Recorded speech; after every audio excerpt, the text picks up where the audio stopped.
Hey, what's going on, everyone? This is BMT coming at you again, and I wanted to do a talk with you guys on something that came up across my desk that I wanted to discuss with y'all. Um, and I know y'all asking, well, BMT, what is it that you want to talk about? And it was on that of Plan B. And when I was going to go talk to one of my friends. So I was picking up some shirts, and he's a manager at Walmart, and he was having a discussion on how Plan Bs, they just couldn't get enough of them, and I'm like, well, why is it a big deal? Just order some more. He said that's the problem. Like, they don't stay long. I said, well, y'all. I mean, y'all sure? I know y'all got Sam's Club. He's a no, dude. Like, there's not enough of them. And I said, well, I walked down there, and there were none. There were no Plan B morning after pills, nothing. And this is the silent reaction that we finally gotten. That women are finally responding back. You see, people, you gotta understand, for every extreme, people will find or they will have a reaction. And we think that we think women are gonna go out quietly. I want you men to understand this. Nobody wants to give up choice. Nobody should be forced to have to give up choice. If you're coming on in, like the video, share the video, listen to the sound audio, and let's have the discussion. I won't be here long for this one, but I want to understand this is what the extremes happen. And we thought, and people laughed and joked and jousted about this, but women are now having a secret war with the country now on contraceptives. This is real. This is real. This will affect a lot of families. This will affect a lot of homes. This will definitely affect the economy. And I don't think we're taking an actual look at it. I challenge y'all, but I went to three stores to go see for myself. I kid you not. Good luck finding Plan Bs. Women are stealing, hoarding, buying, doing whatever it takes. They're not leaving it up to anyone to make that final decision. If you think you know the women in your life, you may not, because ask them, are you willing to give up your choice holistically? Now you might get a nice answer, a nice PG-13 answer, but when I went to Walmart, Walgreens, and CVS, and I didn't have to really ask Target because I already talked to some people in Target on the back end, they're gone. Even to the point where the ones that they do have, they're hiking up the prices, and they're going. Man, this is going to be like trying to get a PS5 now. And I'm telling you, if this decision goes anywhere,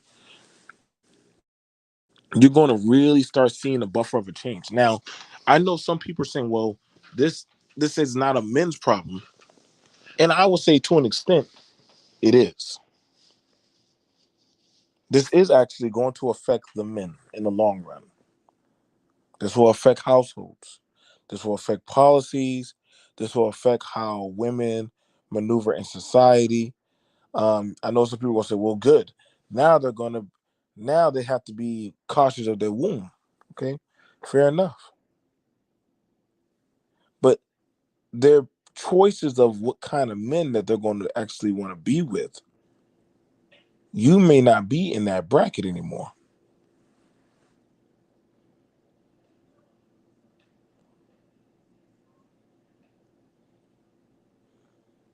No, see, and I can agree to that, Michelle. See, this is the thing about it.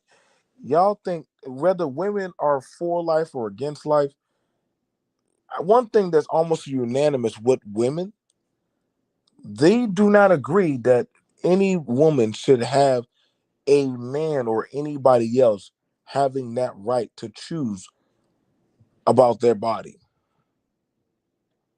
Because then because then the flip side argument will be, well, then if a man is insufficient with income, money, or being productive in society, should the government or state have the right to mandate whether he should be allowed to produce? And I know people are saying, nah, it can't go that way. What are you talking about? Other countries have done that. You see, this is the problem when we start going down this rabbit hole. And I'm telling you right now, the women, they're having their secret bout war. They're jousting right now in their own way. And if you don't think that they're not going to find ways to try to slow this down, you're sadly mistaken. You really don't understand women right now. Like I said, I diligently got in my vehicle and drove and checked out three major franchises. Again, Walgreens, CVS, Walmart. I am telling you right now, I didn't get to check Target, but Target wasn't open at the time. But they are not playing with giving up their right with with um with contraceptives of their body.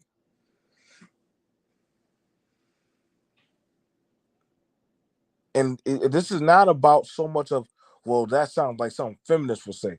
No, dude, that's something that women are now actually combating on. And I got to be honest, if this fluctuation of childbirth picks up and ramps up, I'm not sure if we're going to be able to handle. If the, see right now we're in a right now this is a turbulent upheaval of jousting that we have going on. I'm not gonna lie, I have children myself. We have four. Okay, I'll check on that. I have four, but I'm gonna tell you right now, costs are going up. Brothers is getting hard. Men is getting harder to raise and take care of. Y'all can say, well, families are the answer. I'm gonna tell you right now, COVID done proved that guess what? Families barely made it. So saying, well, the key is family. This is not no PVS special. This is not the power unified of Power Rangers.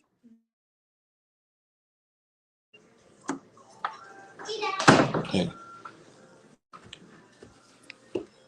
You're not going to be able to tell me as a man that I need to tell my daughters that they have to give up certain rights that I even served in this country, that I need to tell them that they need to give up certain rights. That's very, very irresponsible. Women are fighting back. This is going to cause a divide. This is going to cause some anarchy. You're going to see some radicalism. Do you think that by trying to force women, they're going to care more about their womb, or they're going to care about that of what's inside of them? Forcing somebody, especially that in the Americas, is never the right answer. Hang on, attorney Michelle. I'm going to send you the link. Listen. I don't need everybody for this talk. I only need, but I'm also doing a recording. But this was very, very astonishing to me. Yes, I do feel. I do also notice that the shortage of Plan Bs is as contrived as the shortage of baby formula. This is definitely a rampant change for a lot of society. And a lot, and I'm gonna be honest, I gotta be real. I'm not gonna pretend like men don't go to the store to go buy their baby mothers or whatever woman that they're dealing with a plan B. You're very mistaken to think that a man will not buy a plan B for a woman that he's involved with. You're very naive.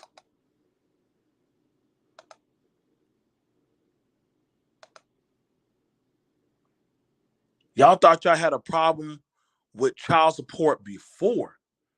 Y'all thought y'all had a problem with women before.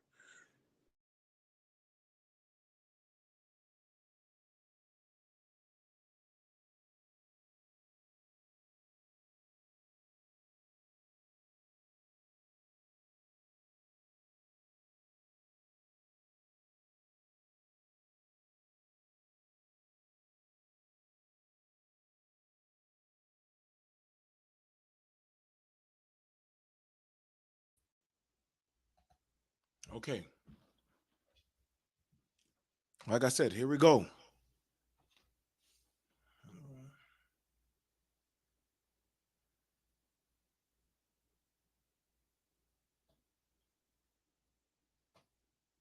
Here we go. 1, 2, 3. Let me get this squared away.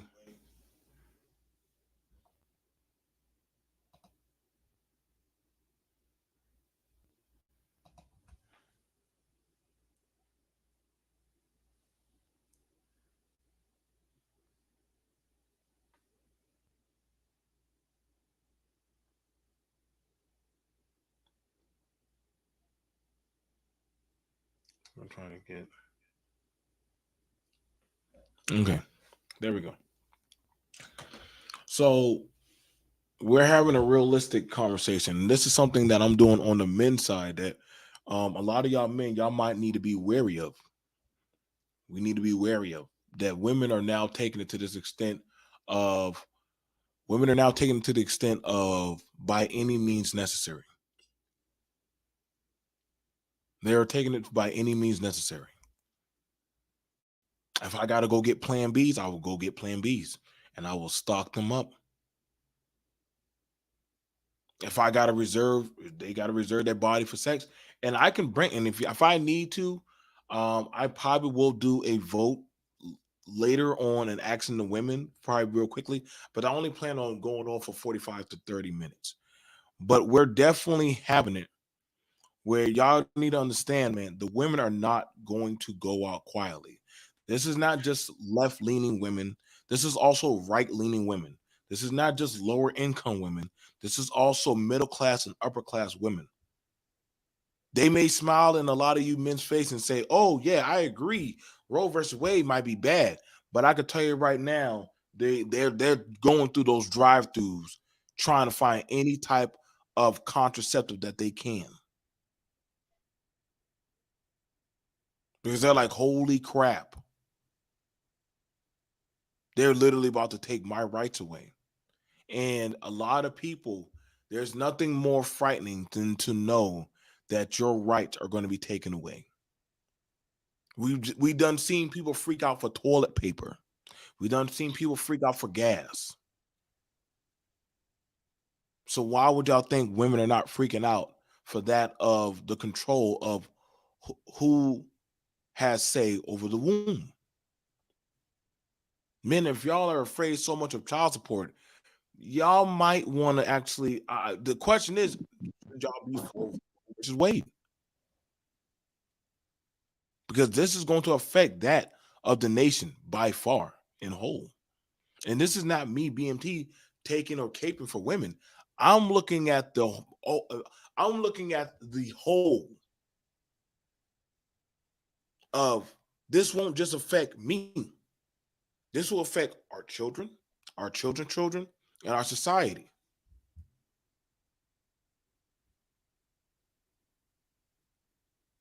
So y'all gotta understand this. If they can make this decision over the women, do not think men they cannot make decisions over us next. We're joined here by attorney Nichelle. Nichelle, go ahead. Let me read the comments real quick. We're joined here by D. Scott. We also are joined in by the Gynocracy Takeover. We also have it from Pepper Blackness. I totally support the overturning of Roe vs. Wade, but expect more child support cases. So cover it up, man. I guess I hope that works. I do hope it works. Go ahead. What's up, Nichelle? Well, see, the thing about it is, it's not just about Roe v. Wade. Mhm. Roe v. Wade was decided based on the fact that the woman could be um, criminally prosecuted after paying a doctor for performing an abortion. The doctor was the one that was actually chopping up the baby. So he could take money. The way the law read in Texas was that you could be found criminally liable for procuring or attempting to procure an abortion. So you could just call and just discuss it. Like, what are my options? Are there options for an abortion? He just call the police on you. So that was the center point of Roe v. Wade that ultimately decided, wait a minute, the doctor does not face criminal prosecution, and he is the one that's actually taking the life. That in Texas at that time, the law said that if you had a medical condition or your doctor said you had a medical condition that the pregnancy would endanger your life, then he could perform an abortion on you. So if you had a lot of money, you could pay your doctor to say you had a medical condition. If you didn't have a lot of money, you could go to a back alley doctor who could accept your money, kill your baby, and then call the police on you. So let's not just look at Roe v. Wade as, oh my God, it legalized abortions. Roe v. Wade just basically saw through the bull crap of what was actually going on at the time in America concerning abortions. Now, I'm very passionate about abortion. I am a survivor of an abortion. My twin sister did not survive. Her placenta was delivered, gangrene placenta was delivered 3 days after my birth. So when I say I'm not a favor of abortion, but I do love my God and I'm blessed to be alive. But what we have to look at when you're seeing these shortages of Plan B, you see, in places like Texas that has that 6 week, you cannot cause the death of a baby after six weeks. Since it's so indefinite as to exactly when 6 weeks is or when there's a heartbeat, you have stores such as Walgreens, Walmart that are analyzing their liability. That if somebody Mm. comes into that store, buys Plan B, and it's not just 2 to 3 days out from unsafe sex.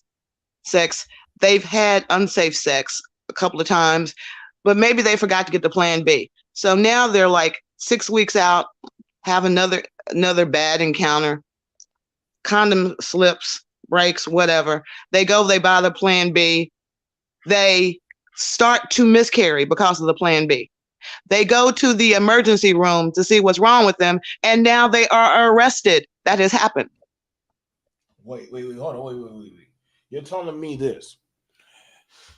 The woman in the privacy of her home takes a plan B. Hmm.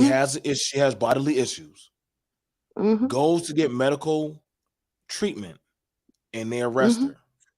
Yes, I I could never live in Texas. I an can't. induced abortion. They arrested her for inducing an abortion.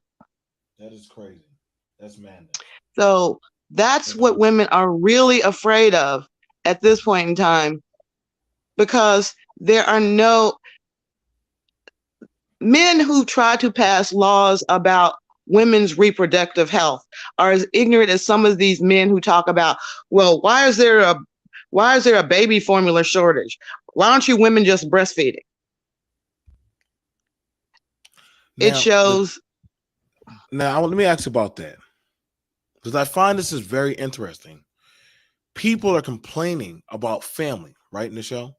They're complaining Yes. about We want women back, but we're far past that era now of women can go back to being barefoot pregnant, making pies and staying at home and pushing babies around and the man doing all that stuff.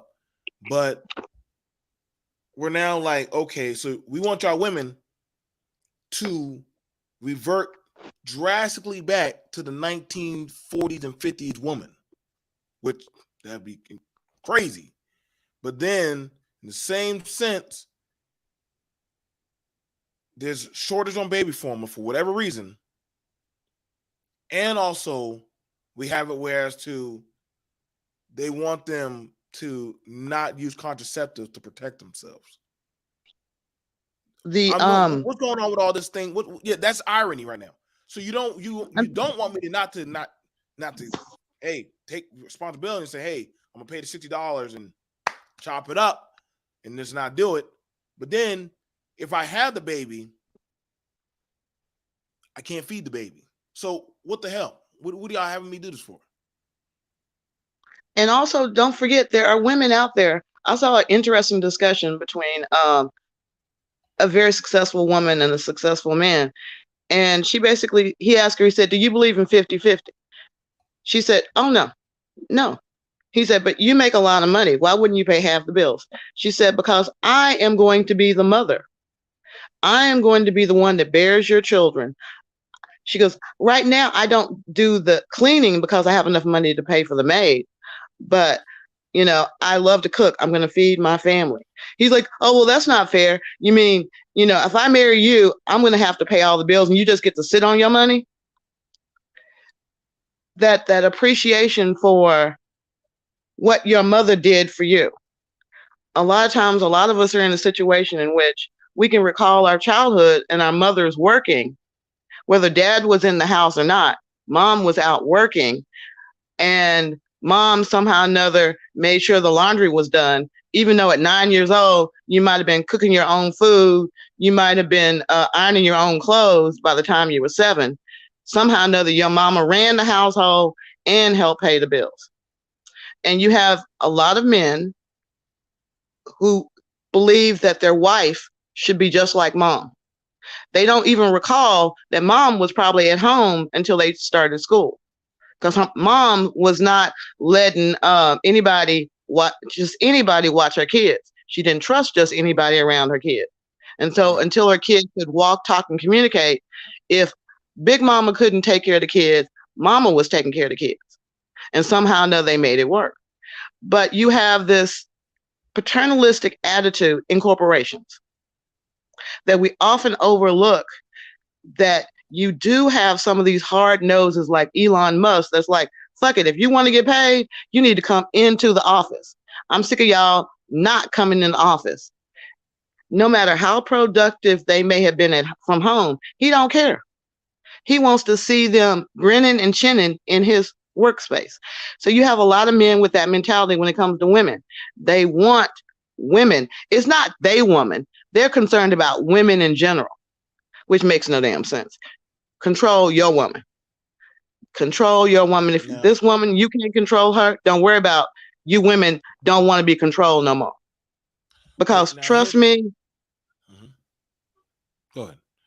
no, I was Because just I saying, want trust me, to.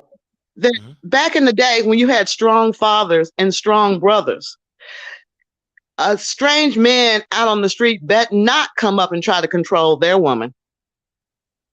Mhm. Mhm. So that's the part that we've forgotten. You have, like, my biological father used to laugh and joke and say that he loved dating girls who came from strong male led household, because he was a very short man with polio, insecure.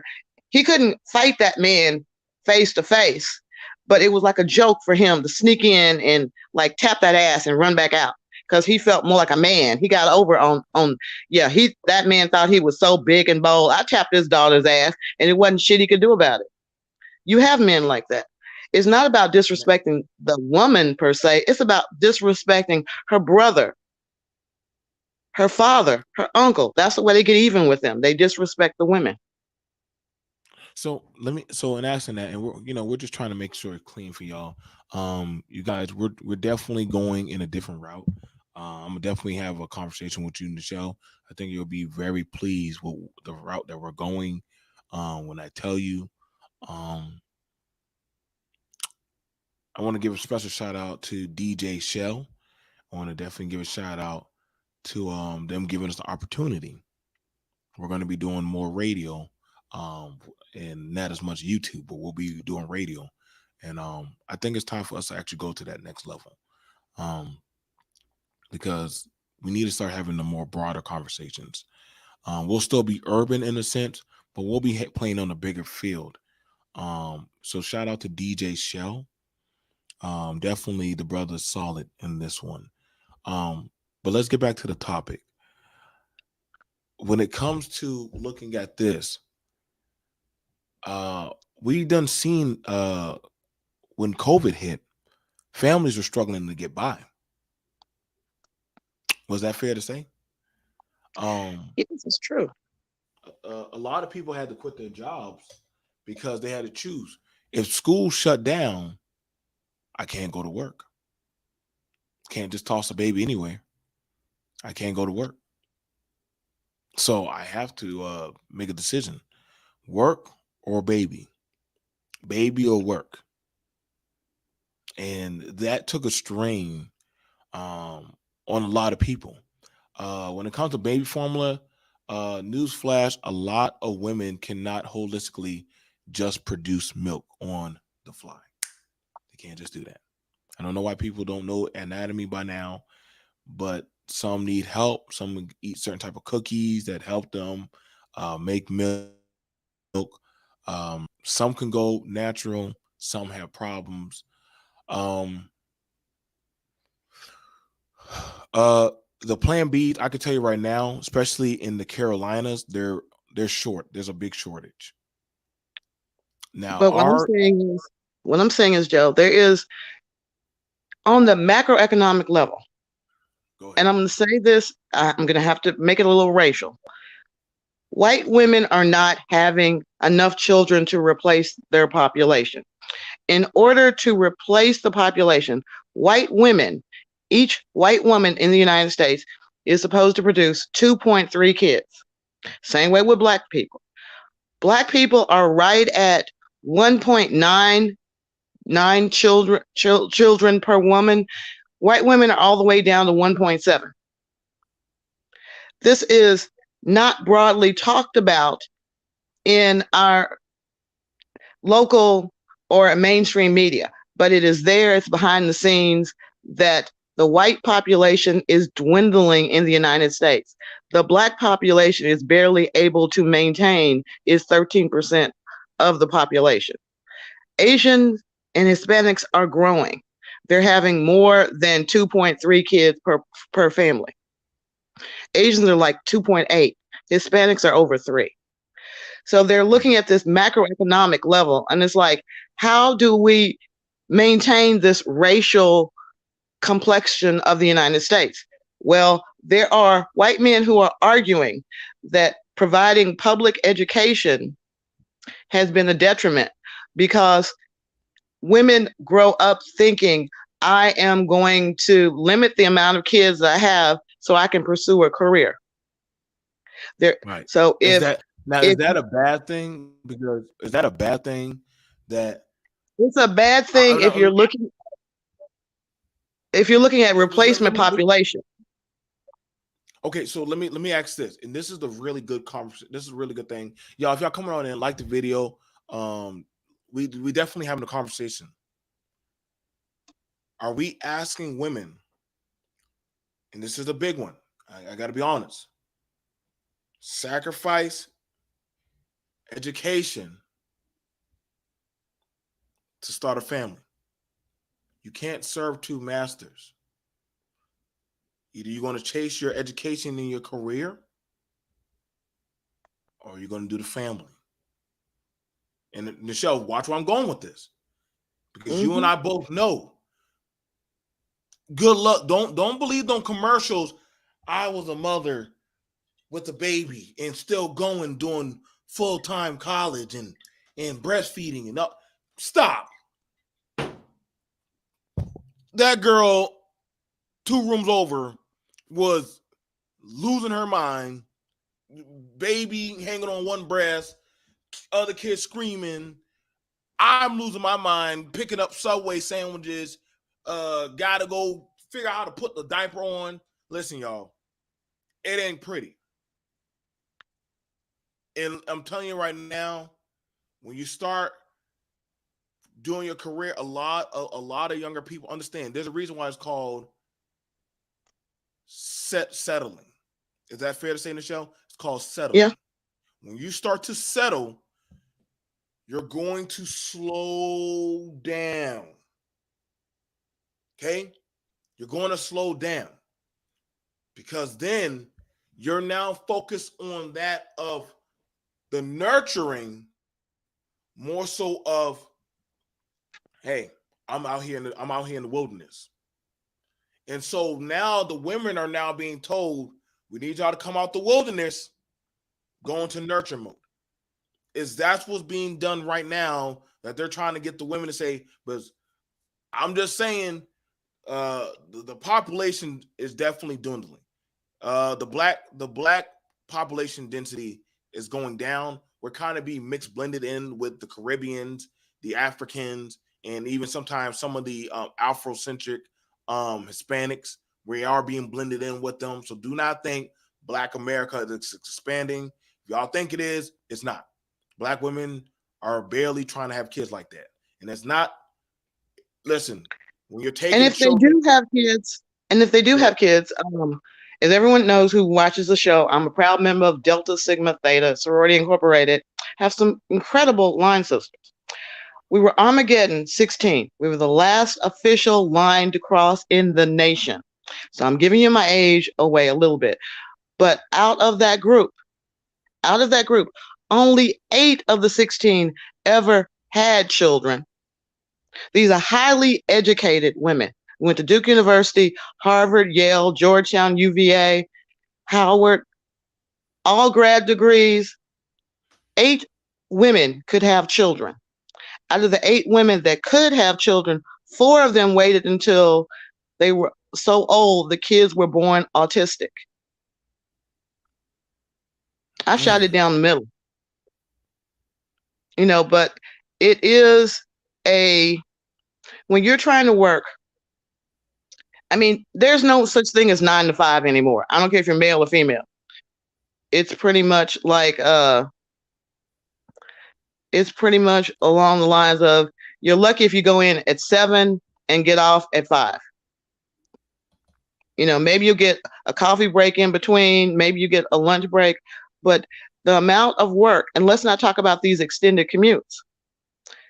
So who's there taking care of these kids that they so desperately, the patronage structure of this country was, it, you could conceivably say that a woman, when they first came up with these population replacement models, the assumption was that a woman would not have kids until she was married. So it was based on how many children a woman would have, not how many kids a man would have. It's husband and wives would need to have 2.3 kids to keep society status quo. see now Now, hold on right there when you said 2.3 kids. I just now did my son's birthday party. That was over $500. Now I'm established, yo. I gotta be for real because we're asking a young population that hasn't that had that let's be honest, Michelle, they don't have that maturity level like you and I. Having a family is a lot of self-sacrifice. Who eats first, the plates and all that other stuff. A lot of that stuff start going out the window and different other mindsets start kicking in for survival. I don't know if they're financially and mentally stable if we're going down this route. okay, we're talking about financially and mentally stable. We also have to put in mind that most women, the majority of women, I'd say as high as 80% of women, after the age of 35. Yes, don't give me, oh, my mama had a kid at 49. Your eggs, women are born with their eggs. They are born, they're in your bodies when you are born. That 35-year-old woman has 35-year-old eggs. They have started to decay. Men produce millions of sperm every day. Right.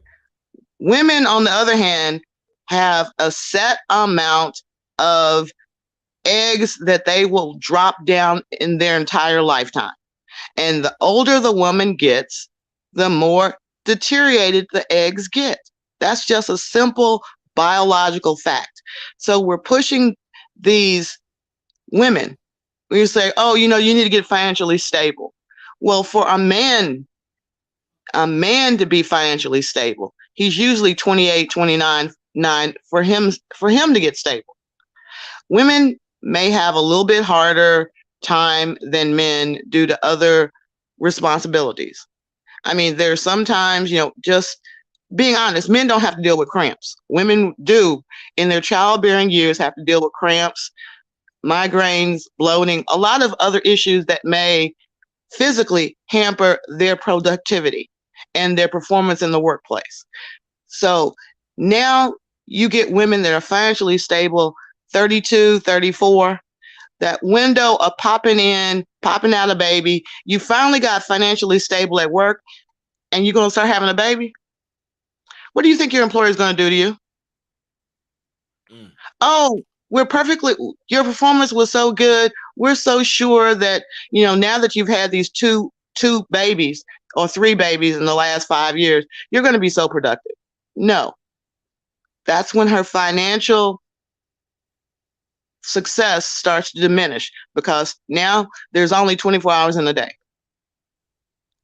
And I ask people all the time, if you need to get 8 hours of sleep and you need to be at the job for 8 hours and it's going to take you an hour to commute and an hour to commute back home, have you started noticing how much time you have to do the cooking, the cleaning, the helping with the lessons? And what about self-care for yourself? When do you have time to do your hair, do your nails, go to the gym and work out? You're noticing that you have a higher incidence of heart attack, breast cancer, diabetes in Black women in their 40s and 50s because that stress has taken a toll on their bodies, just working and trying to pop out one or two kids. So with this whole notion of the plan Bs not being readily available, understand there are power structures behind the scene more targeted toward the white demographic than the Black demographic, but they are mindful. They may not like us, but at least they trust us better than they do, uh, uh, Jamal Hadigjeki from Nigeria. So But if the they, thing now with the formula shortage, um, do you think that could be a like a hormonal issue that women can maybe just change up on diet or eating habits or something like that? Because it's how bad is a formula shortage? How bad can that honestly affect that of the mother and the children? How bad can that really affect them? That we're hearing it's about formula real, shortage. it is really bad. I mean, you have various factors coming in, but one, think of it like this. Typical female goes on the birth control at 18. Birth control pills have been scientifically proven to increase the chances of breast cancer. Well, if it's changing the tissues in your breast to the point of you're developing cancer, it can also affect your ability to produce milk. That it just, these hormones don't just automatically disappear from your body. They're doing permanent damage. So a lot of women, Wait, pause. Hold on. Let me ask you. You're saying that birth control has adverse effects on women? yes, How long has this been going on? Like um, actually right now it's incredible, but Black women have the highest incidence of breast cancer. who? That Black women, we have the highest incidence of breast cancer. It's like one Jesus out of every Christ. 3 Black women will get breast cancer. And bear in mind, we're also pushed more into birth control, chemical birth control, than other ethnicities. I don't hear Black women talking about, oh, girl, I had to put my diaphragm in. I just don't hear that. They are still being, even if they use an IUD. I'm talking about married women, women in stable relationships that feel like they want to pause having kids. They want to space them out a little bit. They are given IUDs with chemicals, whereas Caucasian women are more likely to be given a IUD, which is a little cup that you insert, or they'll be given a non-chemical IUD.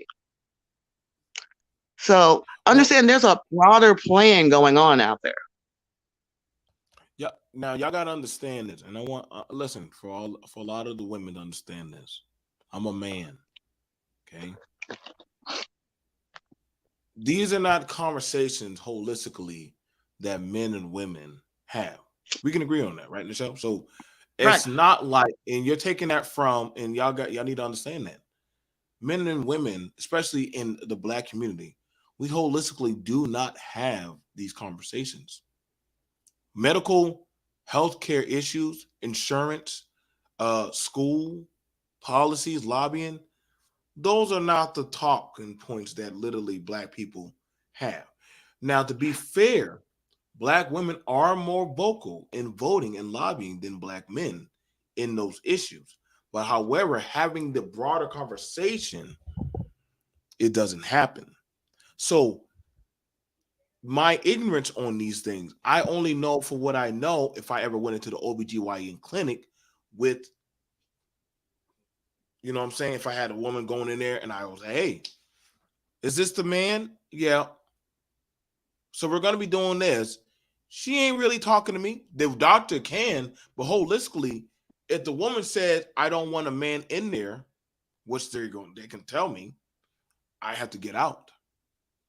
They're going to ask her But Joe, questions. Yeah. but Joe, let me ask you a question. Would you want your wife to be there for your prostate exam? No. No. Okay. I got to be on. I got to be honest. Black men are the most fragilely insecure when it comes to health examinations. That is why we die faster than any other man in America. Black men, we die faster than anyone, health wise. We don't live as long. And I don't, y'all could try to tell me about all y'all weight loss, fitness, stop it. We know our diet. We know we don't deal with the doctor. Literally, and honestly, to be honest, men who are in a relationship with a woman actually live longer than men who are not in a relationship, because most of the time the woman nags you to go to the doctor.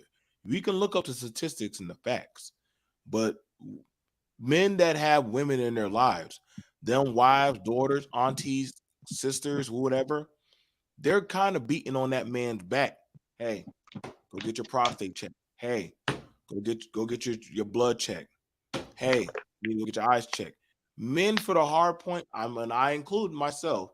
This is just me being honest. I'm honest about these things now. And a lot of y'all men, I encourage you, go get your prostate examination. You don't have to wait till you're an old man. Usually when actually you get in your 30s, you actually need to start getting checked, because that colon actually can start building up. So go get your prostate examined, go get your blood works. You need to go get these things done. So men die slow. Men die slow. Women, for the most part, if they are in with that OBGYN, they can sometimes they can catch things. They can say, hey, let me check that lump, make sure you don't got no lump under them. When I go in the goddamn shower, I'm not looking for lumps. I'm not checking under my scrotum for lumps. Michelle, she might be different. She in the shower. She might do a self-examination. Me, I'm just trying to see how my packs on my body look. That's it. So we got to do just less barbershop visits, more doctor visits. And that's a big thing I noticed in the African American or Black communities. We don't invest in healthcare and insurance. We die the quickest, bar none, but somehow we don't do healthcare and insurances. We got more theories and stuff on just drink radiated tap water and walk barefoot than, hey, maybe you need to go to the doctor. I'm not telling none of y'all on y'all religious beliefs, but I think God put doctors on the earth for a reason. It doesn't hurt to go to them. You know what I'm saying? Like, it doesn't hurt to go see a doctor. I got a And doctor. there are other types of doctors. I mean, most of us are familiar with MDs, but there are also DOs, doctors of not even, I can't even pronounce it now. But DOs are more holistic. I'll have to look up the word, but a DO, unlike a medical doctors believe in prescription drugs. That's what they believe in. That's the way they're going to look at chemicals that can alter whatever's wrong with your body. A DO is going to believe in reflexology. He's going to believe in herbal remedies. He's going to believe in more of a natural cure. And to be all honest, if you are an African American, you have to sincerely understand that a lot of these medications on the market were not designed for your DNA. It may actually be designed. I mean, yes, the evil boogeyman is there, racism under every table, but there are some drugs that are not designed to work with African American chemistry. We have more melanin in our system. The effects of the melanin and certain chemistry do not go very well together. One example is the MMR vaccine. Now, if you are in any way on any of the social welfare programs, your child will be forced to take the MMR vaccine. They have scientifically proven that Black males under the age of 3 who receive the MMR vaccination before the age of 3 are 50% more likely to develop developmental abnormalities, maybe even autism, slight forms of retardation, but definitely learning developmentally impaired. They may also be impaired in their growth, physical growth. So we have to be very mindful of these things. They're doing studies.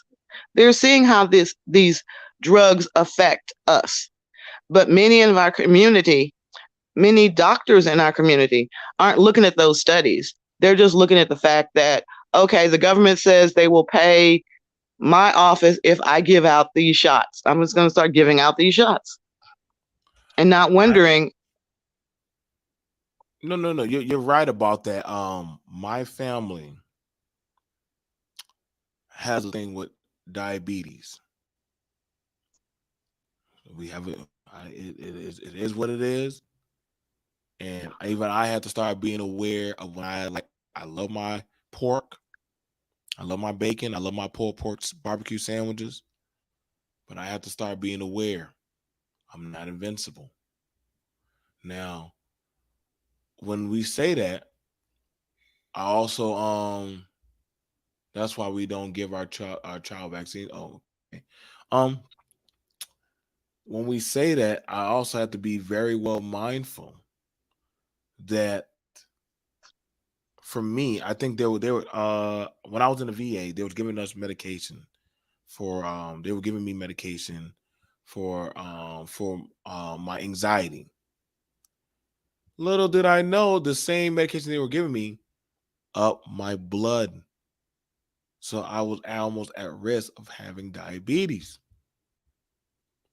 But I got lucky because luckily I had some medical people in my family. They said, "Hey, Joe, let me see your med. Let me see your meds. Joe, why do you have this? You can't take this. Why not? Your diabetes. You do know our family's at risk with diabetes. So I had to tell the doctors, yo, y'all got to stop giving me this. No, it'll help you. No, I have a high risk of diabetes in my family. This is why it's important that literally, and we gotta understand like these things that are happening in the community with a lot of children that have mental or physical deficiencies. We got to be realistic. This is why a lot of women, they're like, yo, it's a big responsibility dealing with the child. I know we like to think that, oh, whoa, that's their family, that's that group. Um, at the grand scheme of things, I'm telling y'all right now, and I'm gonna throw this towards the show. Women are gonna go harder at getting into politics if that thing changes. They're gonna fight I extra mean, hard. you have, yes, when you have Georgia, Women are gonna, Georgia, Georgia, high black population in Georgia, where they're proposing to make it a 10-year sentence for an abortion. 10-year sentence. Mhm. By the time, I mean, if you have an abortion at 18 and you are found guilty, by the time you go through the trial, 18 months to 2 years go through the trial, and then get sentenced to 10 years in jail, you'll be 30 by the time you get out. That's a good And question. That meanwhile, your baby daddy, he done made 3 more babies. Could have made this 10. this is gonna get, like I said, this is gonna get very hectic. Please, if y'all coming on in, we got a few more minutes before we finish this up. I'm not gonna go too long. Um, but I gotta Now, Joe, tell you y'all, know, the plan B is going to be increasingly more difficult to find, which means, ladies, you can still go on the birth control pill. The problem is these extremists on the pro-life form. They honestly believe anything that prevents a baby, it's baby. Life begins at conception. These men don't even know when the hell conception happens. Well, it's when the egg meets the sperm. Was it 3 days after we had sex? Or was it 3 hours? You do not know. So that is the push that a lot of corporations are being faced with when it comes to producing Plan B. Plan B is only supposed to be used within 72 hours of unsafe sex. You may or may not be pregnant. It works like the pill. It just basically makes your body chemically unable to allow a fertilized egg to implant. But they're putting so much political pressure on companies to stop manufacturing anything that will harm in their word, baby, fertilized egg. Once the egg is fertilized, you're going to be shit out of luck. So you have to look into things that will prevent the egg from ever being fertilized. As I said, some things like IUDs, these may even be outlawed because, again, it keeps the baby from implanting. But you can still use condoms. You can use foam. You can use gels. There are things that will actually prevent the sperm from ever coming in contact with the egg. And that is the mentality that a lot of women need to start adopting. There are female condoms. But yes, the plan B will slowly start to fade from the store shelves if Roe v. Wade is overturned. right? And so um, this is why I'm seeing out of state license plates in my state now, not for vacation, but I'm seeing it affect my shelves. Understand this? Like I said, this is a friend of mine, an associate of mine, that is a manager that keeps track of distribution. Literally telling me that Walmart and Sam's Club, one of the biggest corporations, can barely keep or get their hands on Plan B like that. That's crazy. That's literally now, like I said, women are now having their secret war. And if y'all think, and the shell called this a while back, by any means necessary. They're not gonna go out quietly. They're not gonna go out quietly, y'all. And I know a lot of y'all men can say, "Well, y'all should do this or the state or that." They don't care. But understand this: let that baby come. That you think they're gonna turn off the system or the state for you men? Michelle will tell you no. That's a multi-billion-dollar business. They're not turning it off for the woes of you Negroes. But I could tell you what they are gonna do. Some of y'all are definitely gonna pay the time. They're gonna get their dollar. And so there's a big influx that you're gonna start seeing. Women are gonna do whatever they need to do. I mean, the long and short of it is always understand this. When they do these population, the 50-year planning, what kind of workers do we need? They're always going to need more janitors than they do CEOs. They need more orderlies to clean up at the hospital than they do doctors. That is just the way corporations are structured. That's the way the United States is structured. So, yeah, they don't have a problem with poor people having a lot of babies because they've already factored in where those poor people are going to be in the next 50 years.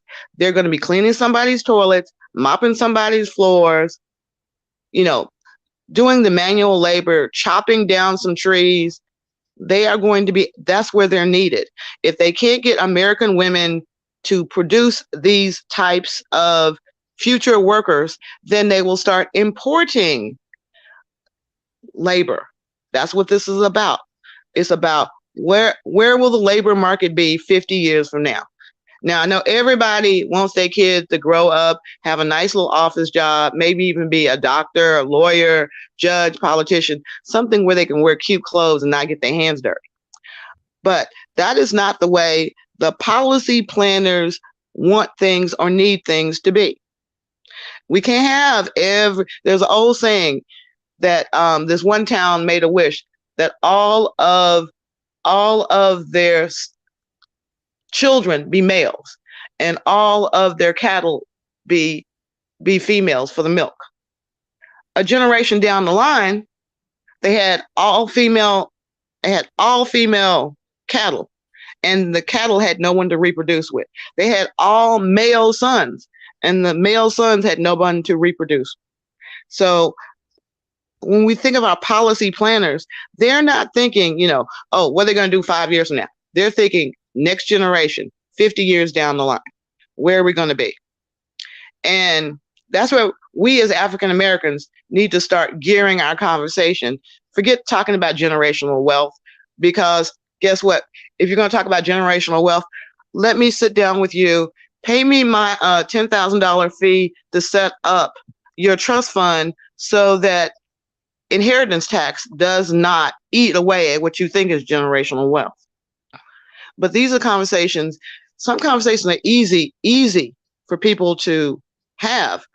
But when we're looking at what's going on right now, ladies, think of alternative ways so that the egg does not come in contact with the sperm, because corporations are going to be pushed out of the whole market of anything that might, quote unquote, harm a human life. There's legislation being presented that if a wife wants to go on birth control, she will have to get her husband's permission. Okay. We're joined here by brother Art New Style. What's going on, bro? How you doing, man? All right, all right. What's going on, people? What's going on, Sora? What's Uh, up? I'm over here. I had to stop working out because I had you could touch on a couple of things. Every time you Yeah. come on the panel, you always come up with something that I haven't heard or haven't thought of. Now, you made some good points. And very interesting points. Oh, and what's up to the chat? Even the people that don't like me out there. Um, you mentioned about this whole thing has a lot to do with white women. Now, the would you say that this whole thing with this Roe v. Wade being overturned and the baby formulas or whatever, would you say between white man and woman, the war between them two of reproduction? Yes. Okay, I never thought of that until you said that. And then the other thing as well, you mentioned about the CEOs. The CEOs, you saying that this, they have the corporation where they have a certain amount of workers and certain amount of people that are, supervising or managing, right? Right. So most likely, supposedly people that are not white are supposed to be the workers, right?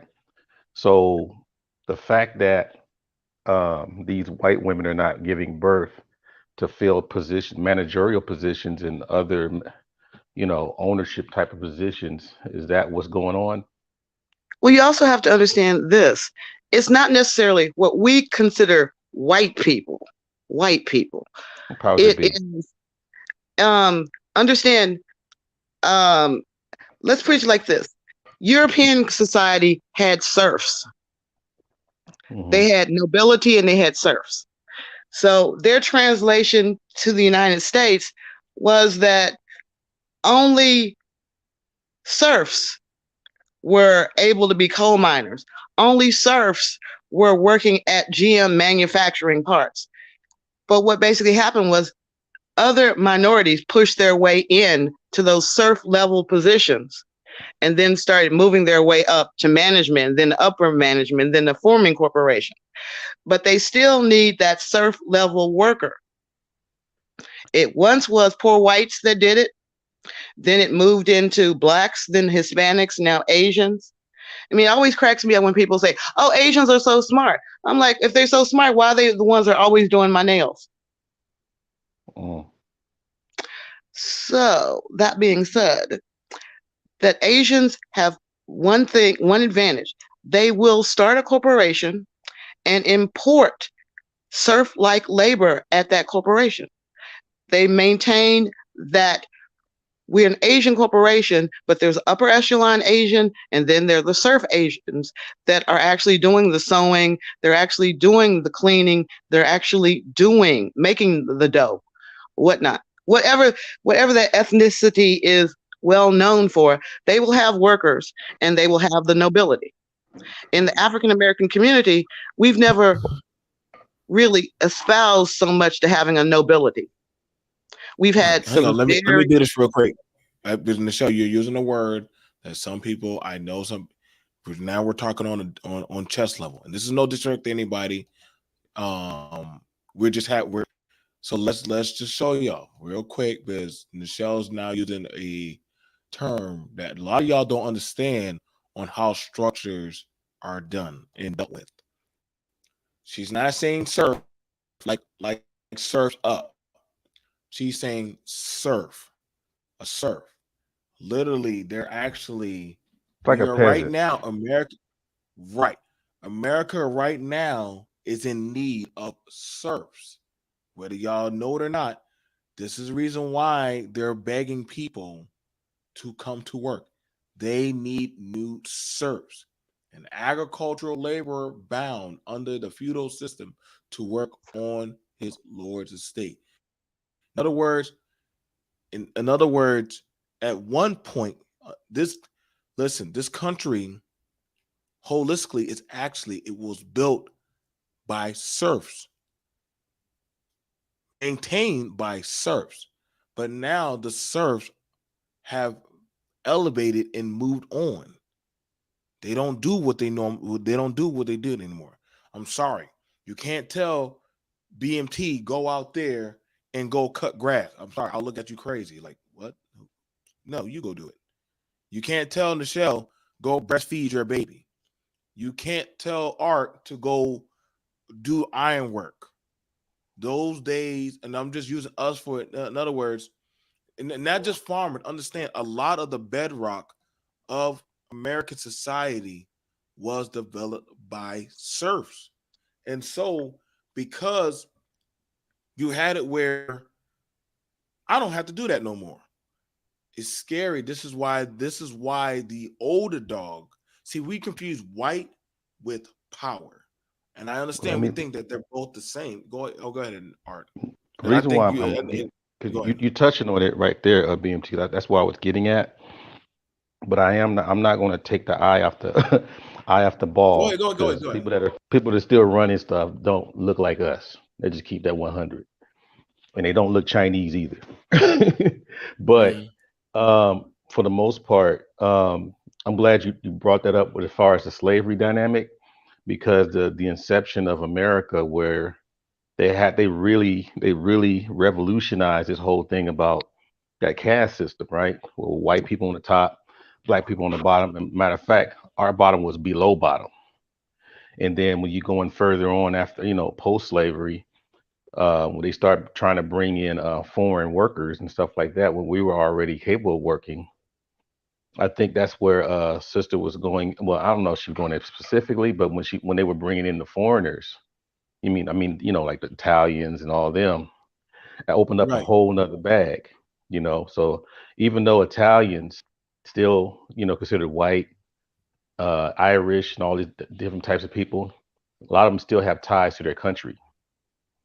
So yeah, Mhm. they grew in power. First, they started on the bottom and all that, grew in power. They were blessed with the whiteness, and as it grew, though, the white power structure looks like it's been diminished a little bit, because basically now the competition is much more stronger. And then you bring in the Arabs and the Asians, and like she was saying, Asians and the Latinos. Now it's even getting Remember more part of stronger. America's success. Remember pointed to a part of America's success. Hmm. The first Americans were British, German, and French. Yep. Then when they needed workers you know, they went to the Irish. They weren't really Polish, white. Polish, they weren't really white. Italian. Italians, they weren't really Hmm. white. I found out the worst lynching in American history actually involved the Italians. Getting lynched or lynching. Lynch, the biggest Okay. lynching, is in literally t- taken out of their jail cells. They had been acquitted of murder.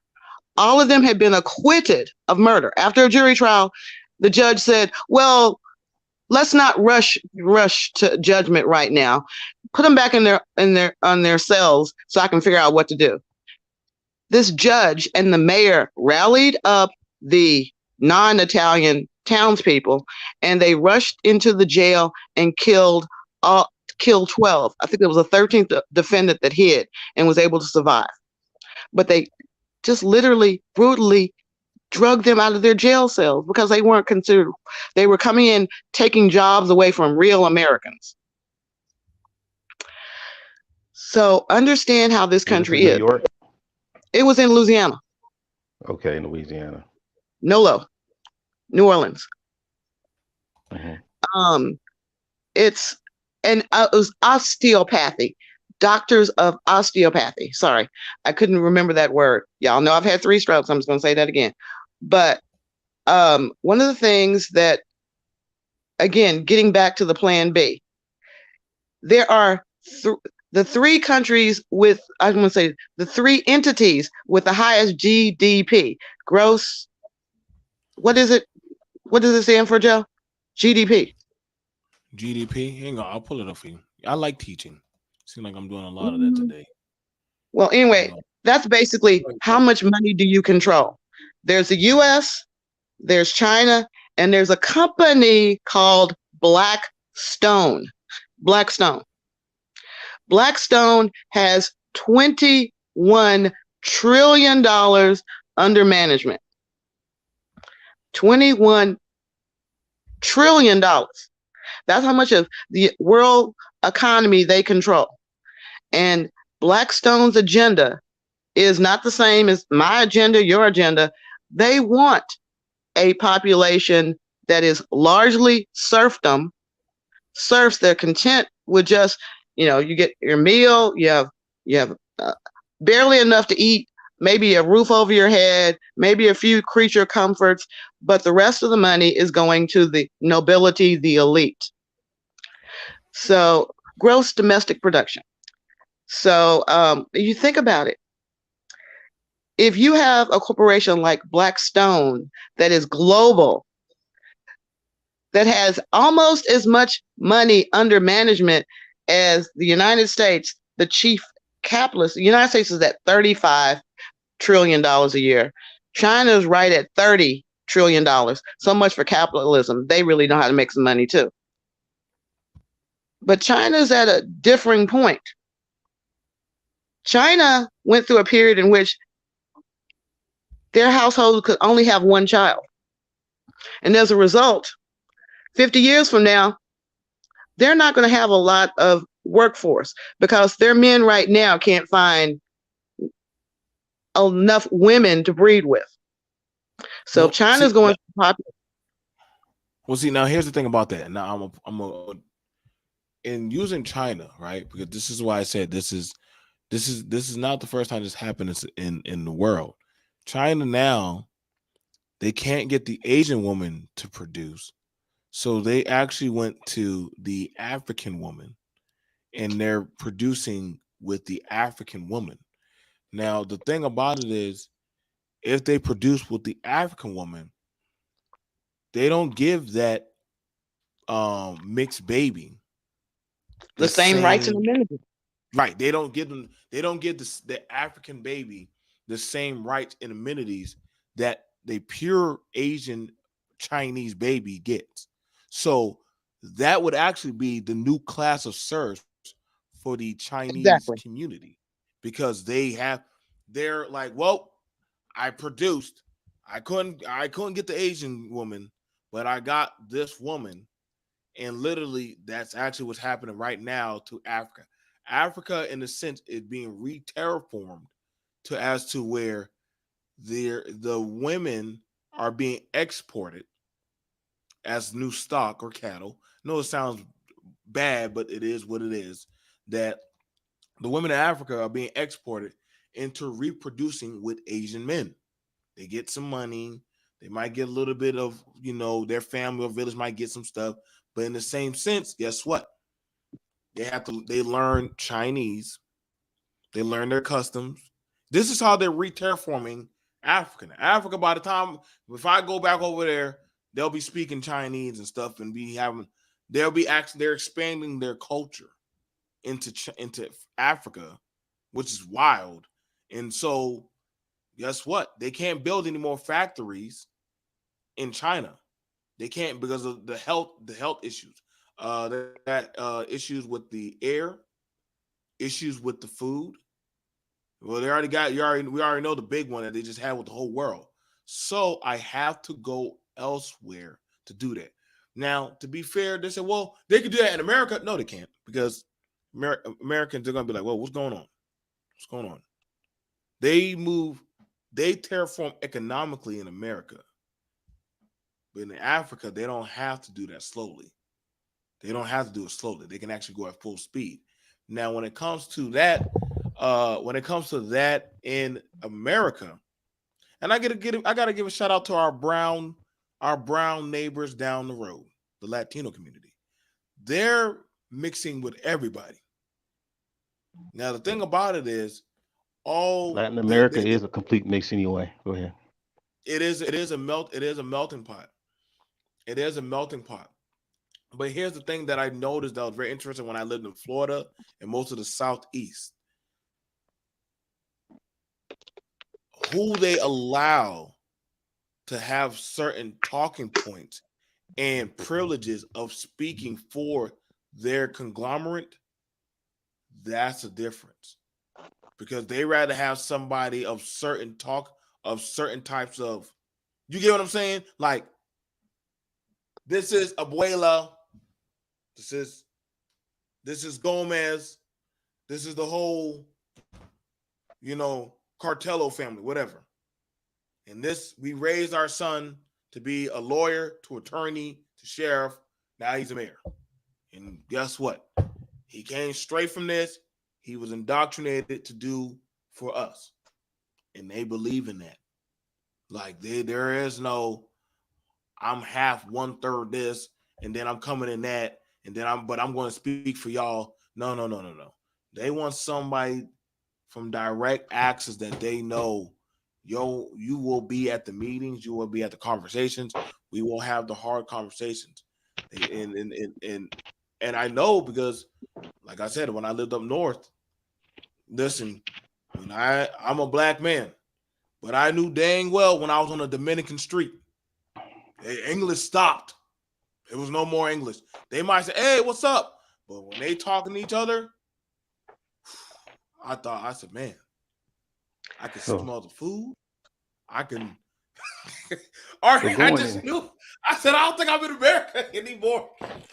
So going into Joe, I want to say this. I want us to do a show about this because a lot of times when I hear people, yeah, I'm going to say this. 2 points I'm going to make. One, we tend to sit up there and glamorize Latin America as being mixed when black people in Mexico did not get the right to vote until like the 1990s. The whole problem with the Haitians being thrown out of the Dominican Republic. They had been there for generations, their land confiscated. They were bounced back. In Costa Rica, they have a black state, 100% black controlled. Whereas the rest of Costa Rica, blacks, oh, why are you here? I'm an American on vacation. And they're saying, oh, go visit the black state. Why don't you go there? It's not as homogeneous as you would think. But what I was going to say about terraforming, you hit on history repeats itself. Look at India. India started needing serf-like labor. And what did they do? They bred with darker skinned people so they could easily identify who was going to be the garbage man, who was going to be the maids, butlers, the serf, who was going to work the land. So you will see that repeat itself with the way China is going.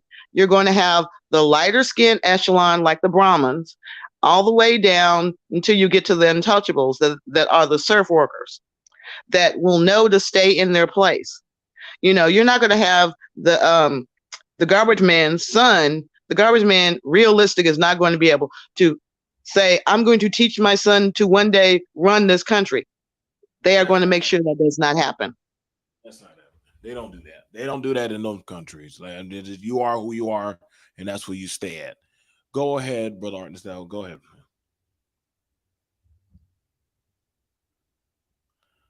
Okay, I think. Hello, can y'all hear me? I think it's frozen. I can hear you. Okay, all right. So one of the things about it, and I'm gonna be honest, that's the difference about America. But somebody who's a nobody can become somebody. And see, that's the thing about it that they don't tell you from other countries. That when you're locked in, we got Art back. When you're locked in, this is why I get frustrated with sometimes our diaspora of black people. Like, my granddaddy told me what it's like to be locked in. You forget there were people from our diaspora who were locked in. It was what it was. It's like this is why my grandma didn't really holistically get to go to school. She was a woman. The talking point is, what is the need of a woman education? Well, tell that to a woman from her time that wanted to go to school, but was told, no, you don't need to go to school. You just need to be at home helping out with the churn, pretty much cooking, cleaning, learn how to sew. So black girls were not told to dream. I know y'all get to watch some of these movies on A&E and Lifetime. Ask some real women if any of them are still alive about back then.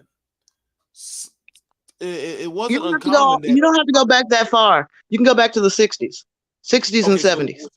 Okay, so I know my mom was there for the women's suffrage. Like, my mom was there. Like, she could tell me clear as day.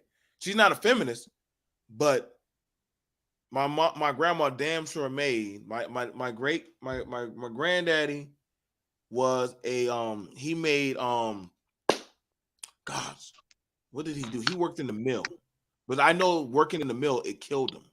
It actually killed him. Like black people, they had the crappiest jobs in the '60s. Like you literally there was no insurance. You didn't get insurance like that. I and so this is why I love it when art encourages brothers to go to school because I know and listen, y'all take it from me, somebody who has done trade. If you can go to school and be that man that sits behind the desk, we need more of them. I don't need more guys who can whack the hammer. I need more thinkers. We don't push the thinking class. We don't push the thinking class enough. We push more so of the doers. Like we're told what to do. We're told how to maneuver. And so that's very that's not living. That's just surviving. And so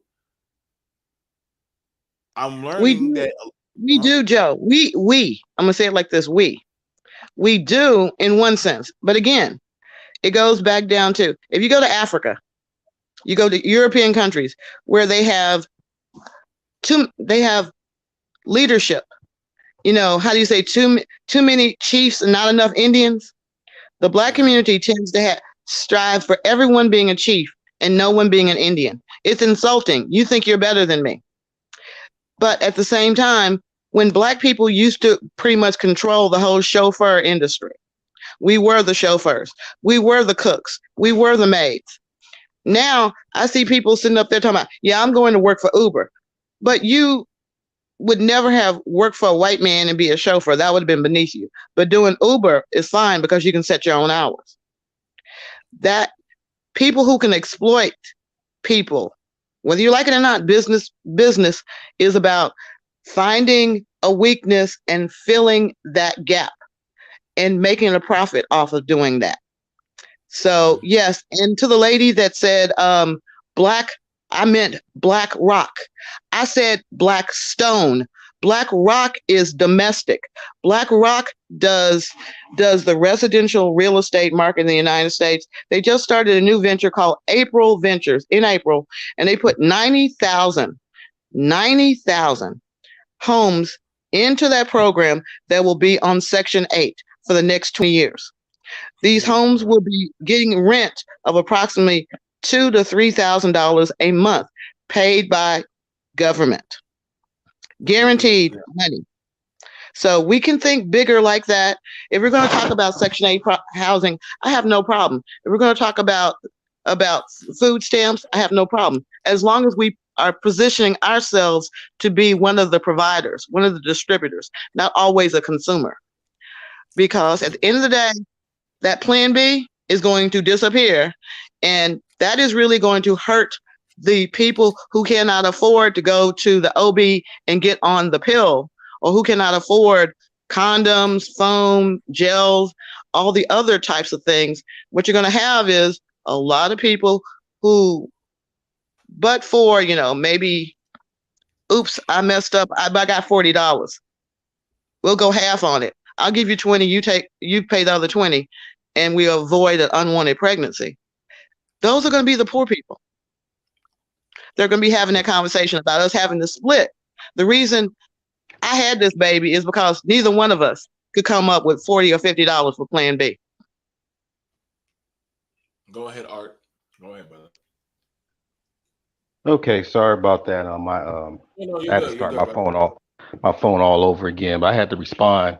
I don't think, especially what I was coming from, if you were addressing what I said, because that's the only way, that's the only time you brought it up. I am not celebrating or trying to bring up some kind of good victory laps on Latin America being mixed. I'm talking about the scientific and the scientific fact that it is. So whether people like it or not, whether it's political or not, that's a whole different ball game. But Mm. as far as the inception of how Latin America is today, is it a mixture of damn near everybody? So No, it's right? not a No, new no, no. phenomenon. Yeah, I don't. Yeah, I don't.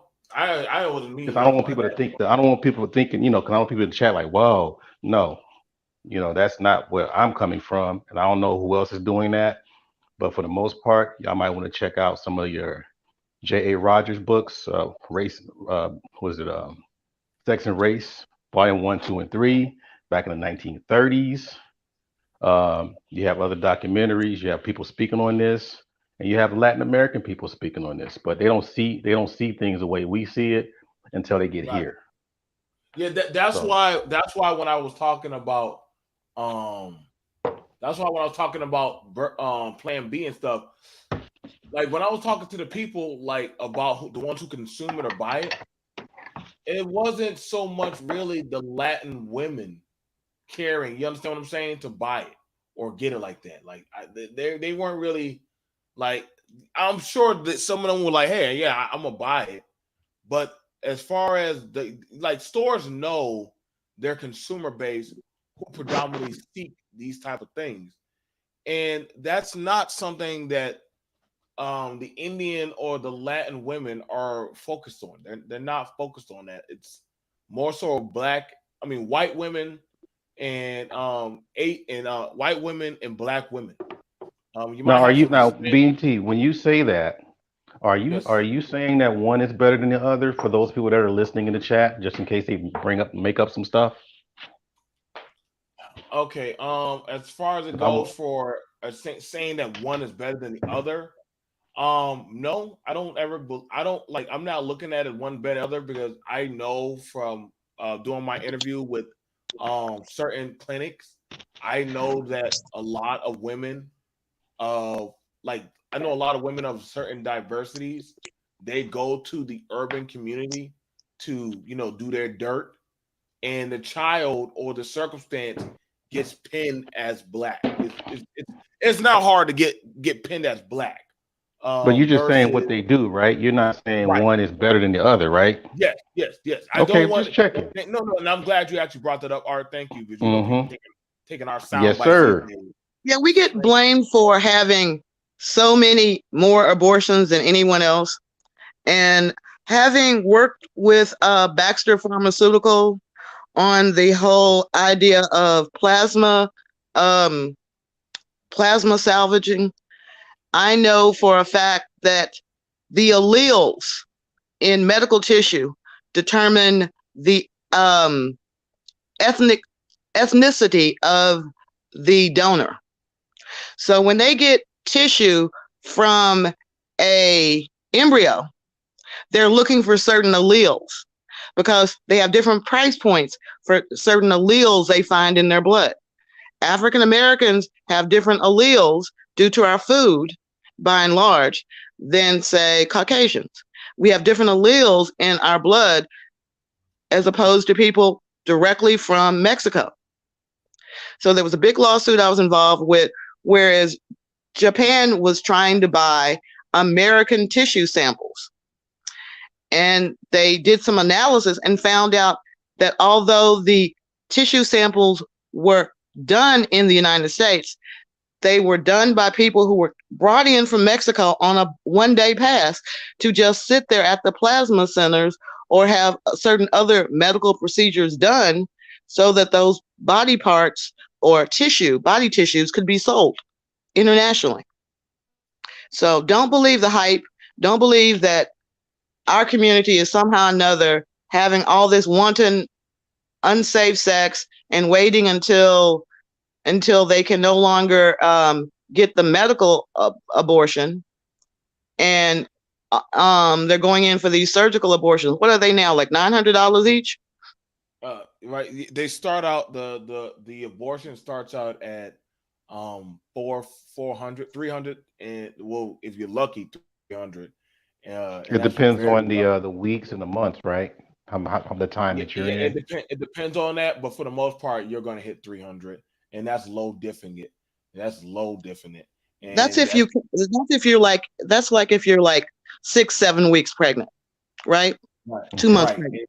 and that's like, and you do you know you rarely catch it at that time. Usually, they're already 3 months in. Like, oh snap, I'm pregnant. Like, how far along? Then they start calling a week. Like, shit, girl, you already 3 months in. Like, shit, you ain't notice. Like, it is what it is. Like these. But, Trust me, but I got enough tinfoil babies. hat time, if you don't mind, what the sister Go ahead, brought bro. up. Very, I mean, I thought about this because, okay, yeah, a lot of these people that are coming from other countries, they spitting out babies and all that, right? Now, Mm. the thing is, though, like she was talking about the tissue samples and stuff like that. If we go a little bit further, is it possible that I don't know if, well, I'm gonna try to code it. Is there certain organizations, I would just say that, is there certain organizations that could be experimenting on some of the children that they're having? Yes, I yes. mean, I, They've Um, already. I'm gonna say it like this. I don't know. I won't say about the children they are having. I will say that if you look at the ingredients in common vaccinations, you will find fetal mm, parts. mm, mm. That's why I said yes. A lot of some of the vaccination. Um, again, there's no such thing as a wasted body in the medical field. The body can still Because be anything. Anything can be reused. they When have to you do, take from what I've been told by a lot of, because I have a lot of black and brown, mostly brown students, and they usually they tell me, these doctors give them things that even the doctors can't even explain. They just say, here, just take it because that'll help you yeah, something that'll in the help you. future or what have you. Um, and Before I've the been going. abortion pill, I'm not going to say any Uh, names, Joe, but we know we have someone who can verify this. Before the abortion pill became legal, there were doctors who could perform the abortion cocktail. Mm. You get prescriptions for various medications. You might have to go to 2 or 3 pharmacies because the pharmacies were afraid to carry all 3 or 4 of the ingredients. They were afraid of being bombed. The same thing you will see starting to happen regarding companies that sell Plan B. They are going to be they're going to be protested, they're going to be shut down in some cases. So if you don't want to take a lot of risk with your corporate structure, your corporation in general, what do? There are certain products that you start to take off your shelves because they become too politically inconvenient. Right. Now, Like we're seeing what's happening now. You are finding the contraceptive section in the stores are getting smaller and smaller. right, and I'm telling. Listen, if y'all don't believe me, BMT, on what I'm saying, I'm telling y'all, go to your stores and go check and ask and request for Plan B. Go ask for contraceptive stuff in store, and I promise you, you will see for yourself. Like, just go hit up 1 or 2 stores, and you'll be surprised. Like, yo, why is it problem? You might get lucky, see 1 or 2. You might get lucky, but I can And if you do promise. see 1 or 2, they're either going to be locked up or they're going to be hidden some way. They're Yeah, going to be hidden they're behind gonna the counter somewhere. right. They got them on the lock and key. Like, understand, because listen, people are listen. They will buy them and jack up the price because they understand how bad women are trying to get a hold of these right now.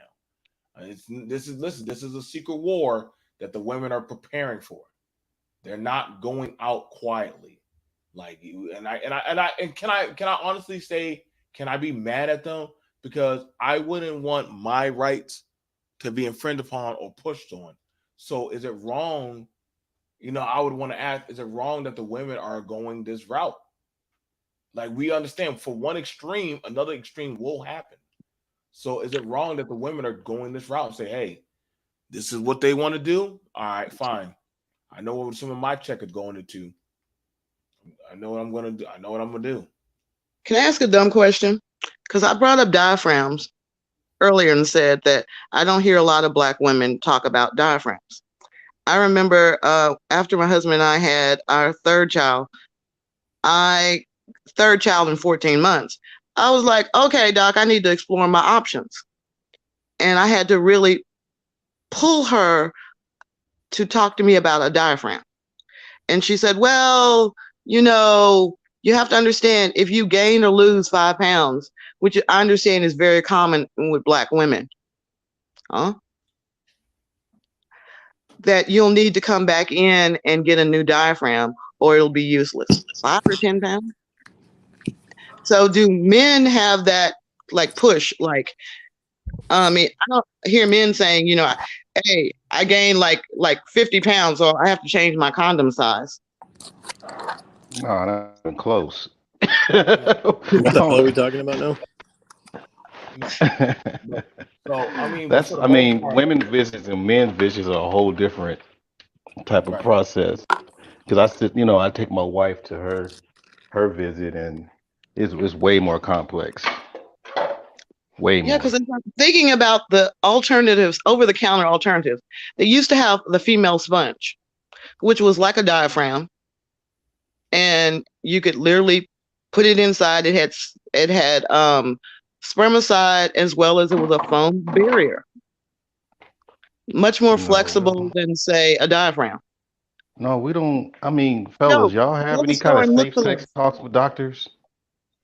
I don't Go have ahead. any What you say? safe What you said, sex. Art? What you say, Art? I said, do we have any safe sex uh talks with doctors on a regular basis?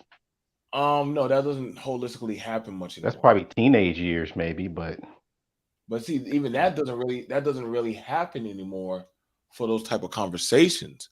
So we already understand like most youth. I probably heard that conversation when I was in going to I think I went to go get a physical for football, but I also was 14. My doctor said, "Hold on, before you leave out of here, Joe, I gotta have a talk with you." He started talking to me about sex. Because, and then I mean, I know we y'all, but he understood that. Hey, you're now your puberty. I gotta have the conversation with you because he understood that. Hey, the demographic of what's going on, especially this is why it's good to have a doctor that knows your family's genealogy, that knows your family's background. This is why some people have family doctors because your family doctor can say, "Hey, I think it might be time for Vanessa. Might want to start looking at some type of contraceptive." Michelle, am I lying? Your family doctor will literally start actually knowing the cycles for the men and the women about certain patterns. Hey, Grandma Jeannie has diabetes. Art, you might want to be careful on your side. They do that. That is literally what But the they family also, doctors. but they Mhm. also have more talks with girls. As I'm sitting up there listening to you say you talk to your doctor, um, they have conversation with girls like, okay, learn to chart the first day of your period. Write it down so that you understand that you're going to ovulate somewhere around the 14th or 15th day after the first day of your cycle. So that means that you're going to be fertile. They're giving us these lessons. I mean, I think I was like 12 when it was like, okay, start to count your cycle, count your cycle so you'll have a better idea of when you're going to be fertile and understand how long sperm can live inside of a woman, understand your pH balance, what you drink could determine. We had these conversations, but I wonder, do men ever have a conversation, even amongst themselves, like, yo, man, how do I know when it's time to pull out? I don't want to wear a condom, but what sensation do I feel before I, drop any little preemies? Do yeah, y'all we even don't have have that conversation? no, no. Usually it's about prostate. And that's when you get a certain age, so like what, past a little bit past the age of right now, I guess it's past 35. You got to get your Mhm. prostate exam to make sure that everything is going right. But as far as that could, because you got to remember, sister, y'all go through way more than we do as far as hormones and all that kind of stuff. Um, my mother died of uterine cancer because she didn't really watch her hormone levels, and it attacked her in her uterus, and the cancer spread all the way through her body because she was gaining tumors and stuff like that. So when things are not really working a certain way, because it's like, for example, with men, most us men, our testosterone lowers at what? I think now 29. So we Yep. got to eat more, better foods and then exercise and do the right things to keep that testosterone up. Whereas women, y'all have to make sure that the estrogen's at a certain level and the testosterone at a certain level, and it depends on who you are. So we have a whole different process where I think the ladies are regularly done, from puberty, where the guys, ours is like every what, 15 years maybe, to where you have to look at something based on who you are as a man. So just to answer your question on the whole thing about diaphragms and all that kind of stuff, we don't have anything close to that. But I mean, did you have to? Is it is it by trial by error? I mean, you wait until you've had sex a couple of times before you realize. I call it dick control. You have to. It's trial by error because you can't talk to other men about it, or it's something you have to learn from a woman. No, we would have to. I mean, I think you would only speak about these things if something occurs, like if you got an STD or something strange happened, then you speak up. But as far as just being active or whatever, there's no type of monitoring for that until you get older. That's when you start worried about prostate cancer and stuff like that. Yeah, Well, that couldn't is. it be possible that if men among men, I mean, doctors or just laymen, start teaching these young boys about, you know, it's more to preventing a pregnancy than just putting on a condom. That's a That moral these thing, are, isn't it? That's a more. Now you're talking on a moral level. You're talking on a moral level from then less of a health level, because if that's the case, but if they that's are like having sex already, they're having sex already. It becomes a physical control thing in order to learn to control ejaculation. Is that something men are willing to teach other men, or are they going to say, "Yo, man, you'll figure that out on your own," or your girl's going to teach you? that's a moral thing. You're contorting morals with that of, hey, I can understand if a father, son, or somebody you see as a mentor had the conversation. Okay, when I was younger, I found a porno. My brother talked to me about it. Okay, that was a moral thing. That wasn't some. Oh, now you're a man. Now it was like I said. It's no different than a woman.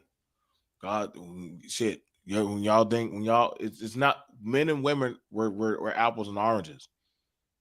Girl hits her cycle. Something's different about my body. If it's most likely if it's a teacher, a female teacher, what's she gonna do? Send her to the nurse. You don't have that in the. You're not gonna have that in a classroom with a little boy. Something's different about my wee wee. Sit down. Be quiet. Well, why You're not. don't we have those conversations? I Well, mean, guess what? everyone knows about wet dreams. Everyone knows they're terrifying to little boys. So why is the No, society? everybody does not know. See, that's the thing about it. We're you gotta understand the household conception of how people view sex, how people view certain talking points is different. You have where some people think that, hey, we should be talking about anal sex and oral sex in school. Some people do not want that to be taught to their kid or spoken about in school. Now you're dealing with moral code versus that of the compass. Some people, when they're looking at, hey, why are women so angry fighting about birth control? You could say, well, this is for our health. Another person gonna say, nah, that's because y'all want an excuse. You see, you're gonna go down those lanes and deal with them type of issues. That's why I'm saying, like, this is now you're dealing with corporate power versus that of somebody like, hey, I'm just trying to defend my nature. You know, you're gonna have to try to tell a man, why should I get behind to fight for your women to use that contraceptive? Good luck telling us. Like, it's not like a lot of men are gonna understand, you Right, know. I get that, but I'm also hearing the pushback because I look at it as a mental health issue. That little girls are getting their periods, they're going through puberty, they're having people explain what they're going to go through mentally and physically. And you have little boys that are like, oh, just sit down, shut up. You woke up in the middle of the night, your bed has like something in it. It's like, did you wet the bed? I mean, people are not preparing little boys for that. And it's like little boys are going out and having sex. And the most conversation is about, make sure you don't get an STD wear a condom, but if you notice any burning or tingling, they're not talking about to them about ways of preventing unwanted pregnancies. Okay. And if Still it's a parental. dual, It's still parental more than just going to a doctor. Compared to how you're doing with the whole diaphragm and women's visit type thing. So that's what we're looking at. So I don't know why that would be considered comparable. my Excuse us. daughter's fiance nearly died when my best friend is an OBGYN. So she decided to have a frank conversation with him about a vasectomy. And he was Mhm. mortified. Just the thought of someone talking to him about a real health issue that is something you might want to consider. If this is the woman you want to marry, perhaps you should have a vasectomy until you two both agree you're ready to have children. Ooh wee. I don't, first of all, why would he need to get a vasectomy before he gets married? Yeah, good luck on telling some parent about that to about their son on that one. Yeah, like you don't know, like that makes no sense. Like then that didn't no that makes no sense to me. He's only 24. He just Why would you? graduated from college. I So would Why you he not. trying already I to? would has one not. child. I would die if somebody told me that about my son. Like your son need to get a vasectomy unless he make up his mind on what he want to do. Come on now. Yeah, A, like a that parent is doesn't not make going to no be. logical sense at A all. parent is Like not going to be. I don't care if he's But 30. vasectomies are completely reversible. So Why go the more through it when he? Why go through right, it if he was raised right? right. what That does makes no sense. raised right mean in like 2022? Like as in I'm going to wait until I am actually married before I have sex. Doing the right thing.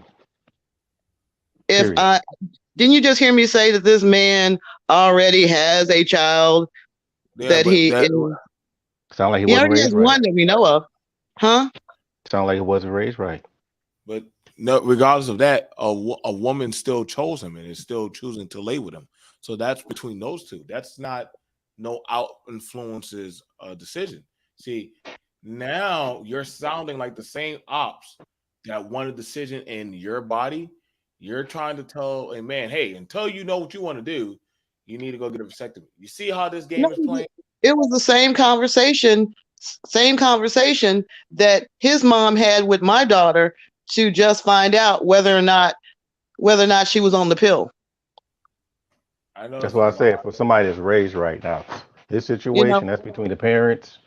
But for someone for a son that never done any of those things and plan to do the right thing, vasectomy would not be in the conversation. yeah, I'm just I could never imagine anybody in my family coming to me about a vasectomy ever and saying, "Hey, maybe you should think about this." I mean, I've had some scares in my life, but you know what? Hey, I had to own up to that because takes I did two. it. So I own up to that. That's part of life. It's part of life. So I can't just again, and this is something I'm not going to ignore that for our community, we're coming out of a broken situation and trying to figure things out. I get it. Some of us may come from better stock. Some of us may have some money. Some of us may have X, Y, and Z going. But in other words, you got a lot of people. Hey, just like my granddad, I didn't know he couldn't read. I said, "How you been reading the Bible all this time?" I've been faking it. I'm like, "Dang, you good? You faked it this whole time? How you been leading Bible study?" but I've heard white men actually have the protect the family jewels conversation. But see, that's You know, white you men. can That That's has white nothing to men. do with the you can doctor. That's white men. Had White nothing to but do with men. it's bisectomy either. that's why I said it also has to do with men talking to men about, ways. It's not just plan B. It's what women are saying. And I'm gonna be very vocal about it. Yes, it does take two. Yes, it does take two. But at the same time, women are still, it's like, well, didn't you go to your doctor and take care of that? You can always go to your doctor and take care of that. It's like, but men, you can go to your doctor and take care of some things as well. And also, you can learn certain things. Yeah, some things are You- just not comparable between male and Yeah, I female. don't know That's why that's you one can. of them. Yeah, yeah. I It's try. I A mean, lot I of try to be pushback. diplomatic, but that's No, not I'm the. just saying. I mean, I had brothers and cousins, so I probably was really like vocal. you. And my nephew took advantage. He made me promise never to have sex with a man unless he agreed to put on 3 condoms in Okay, case but one see, broke or slipped. I'd have a backup.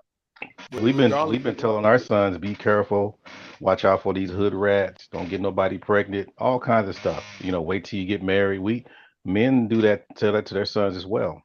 So, see, I mhm, always wondered this. I always wondered this.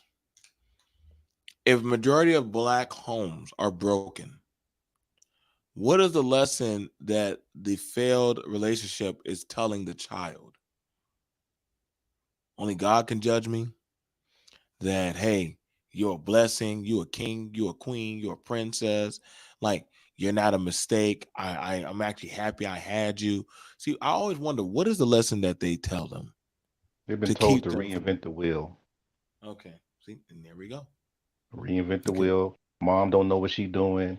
Dad don't know what he's doing. If I can find him, grandparents' advice is outdated. Cardi B sounds better than my mom. All these things are going through their heads. Now, of course, they're not going to share that with you because they know how it sounds. Think about that. They deep down inside, they know some of that stuff is BS, but they'll keep it to themselves and convince themselves that they're doing the right thing. But also understand what we're also dealing with. And I see it here in Texas because of companies like American Airlines, AT&T, that during the 70s up until the 80s, there was a push that says, I'm not going to do business with your company if you won't hire people that look like me. So the federal government started giving the major corporations, Exxon, the manufacturing companies, they started giving them federal funds if they would hire people directly off of welfare. So you had a lot of women that would have stayed on welfare that already had the reason they are on welfare is because they've had kids out of wedlock. Those women are now being moved into the middle class environments, and now they become more attractive to men that for various reasons wants an independent woman that can take care of herself. Well, this woman got three other kids by a man that's not her husband. So now this man expects her to contribute to the household, even if he doesn't want her to accept money from her baby daddy or any other man. He does expect her to help offset the room and board of these extra children he has in his house. So those kids are now coming in. They're trying to have children. And as I said, a lot of men are looking at, I want my wife to be like my mother, not realizing the dynamic of your mother came into the marriage with extra kids. So you want the same things from me as a I only am having children with you. These are our children. And why are you asking me to pay 50-50 on these kids when you did not bear 50-50 of the morning sickness, the swollen feet, the body swollen out of shape, the scar tissue, the breastfeeding? You're not 50-50 on that. So we have to ask ourselves in the African American community, did we allow a game of chess to be played on us when it comes to family dynamics and family structuring compared to other ethnic groups where it's still like I'm a man because I'm taking care of my family and I'm a woman because I put my family first. I'm not saying don't help out financially. I'm saying that the emphasis is on a partnership to having Well, a that's financially and morally balanced family.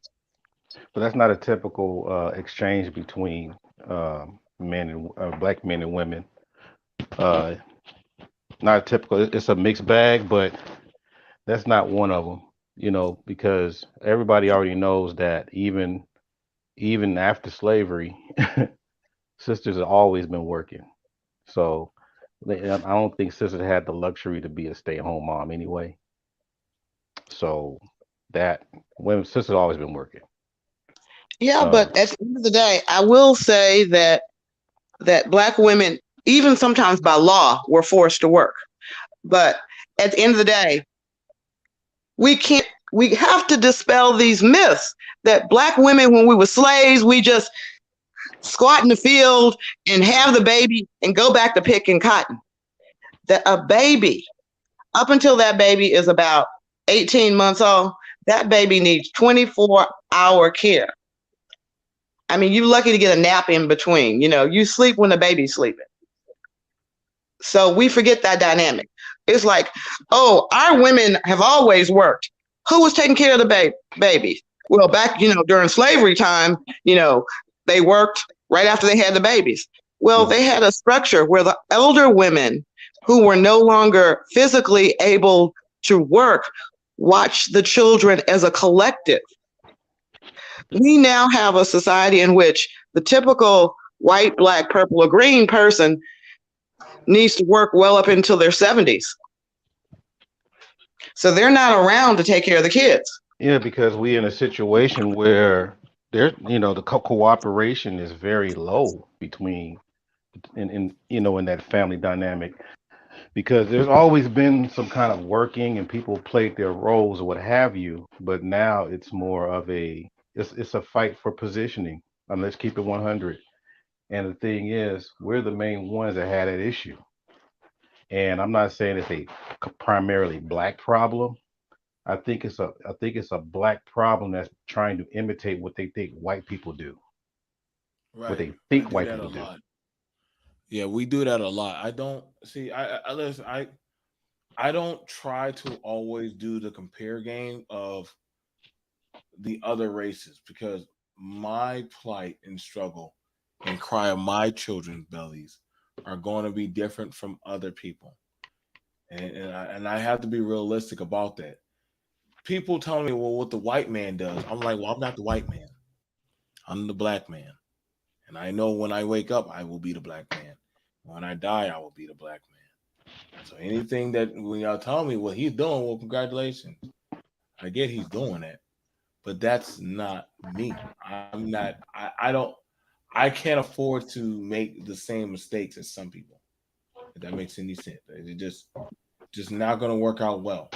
We have to have this realistic reach of a talk. You know what I'm saying? Like I saw some kid acting up in the supermarket. I said, Mama, look at them kids. Well, guess what? You can't get away with what they're doing. Now, was she trying to put fear mongering in me? No. She was giving me surrealism of life. I was an 8-year-old boy. Me touching a pack of gum could get me in a whole doo-doo brown trouble.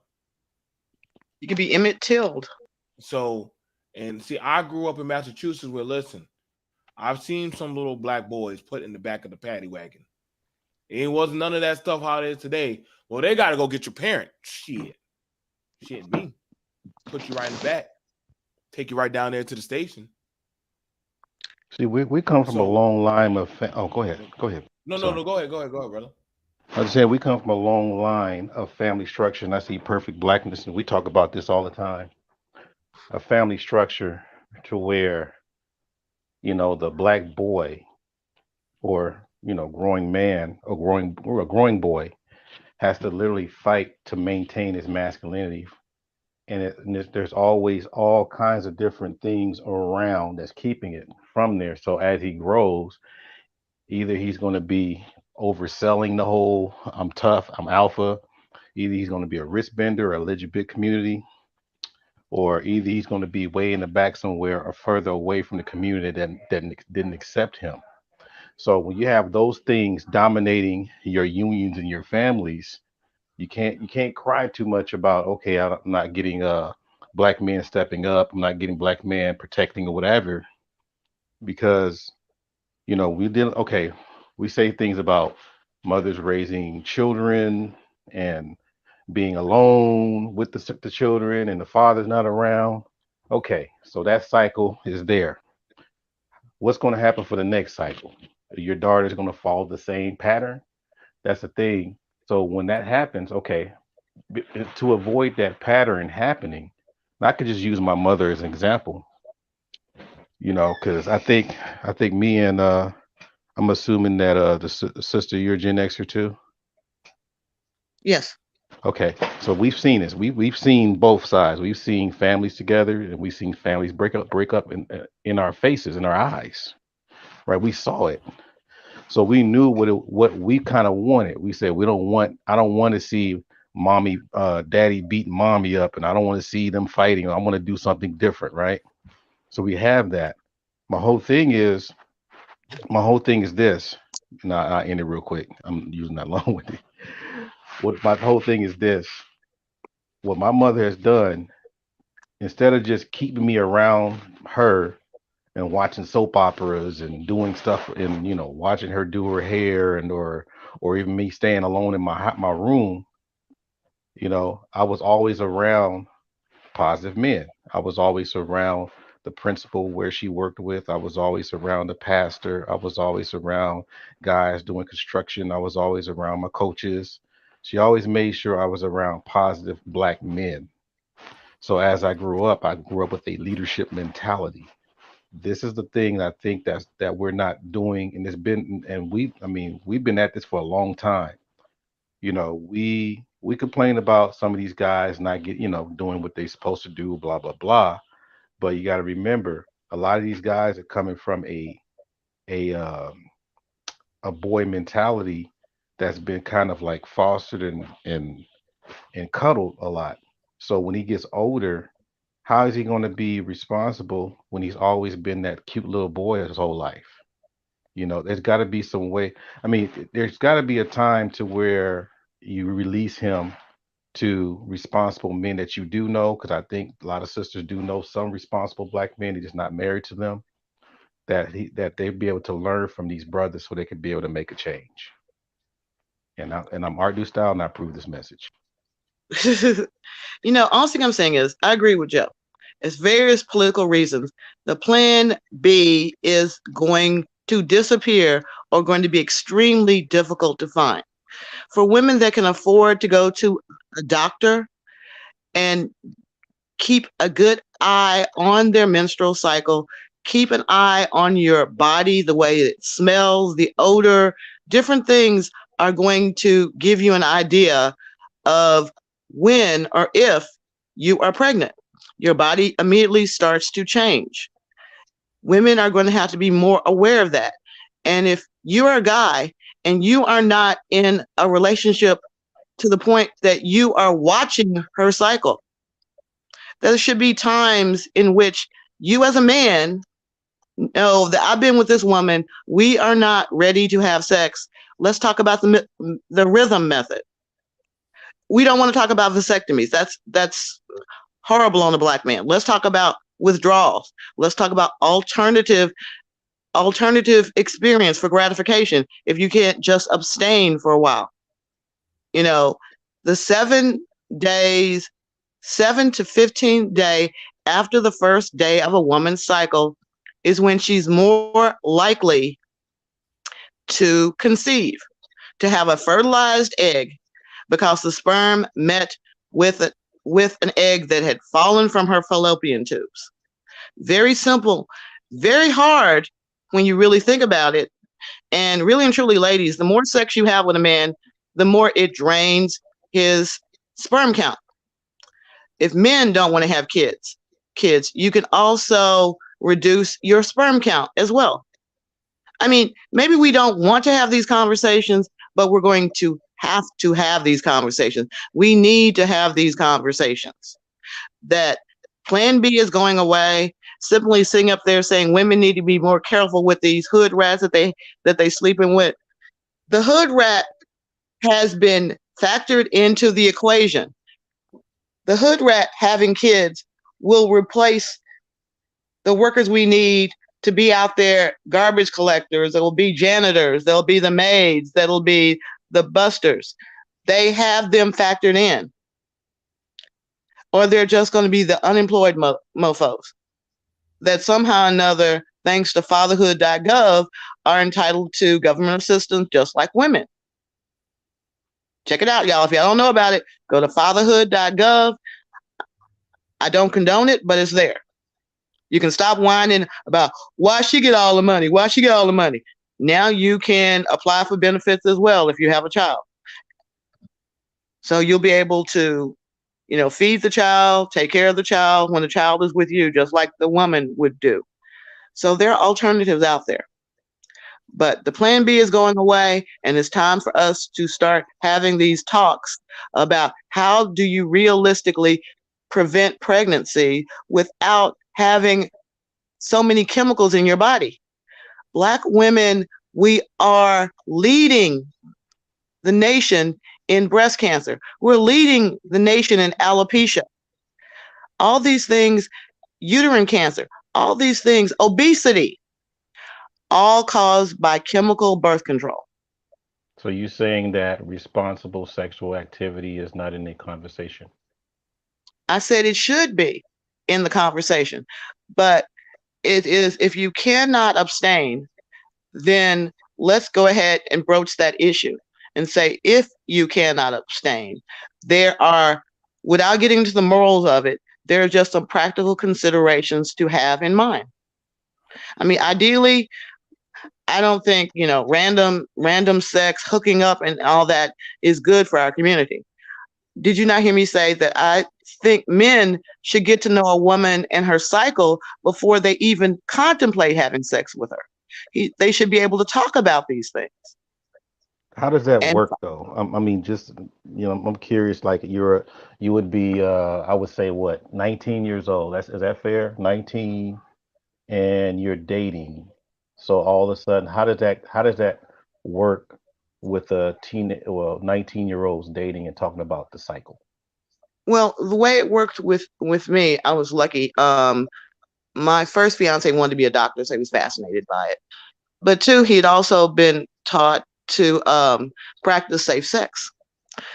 Now, all dynamics in the American household are not equal, and I had to learn that from him. His father was a successful lawyer. His mother was a successful professor. His grandfather was a successful preacher. Large congregation, been married 50 plus years. Mom and dad had been married 30 plus years.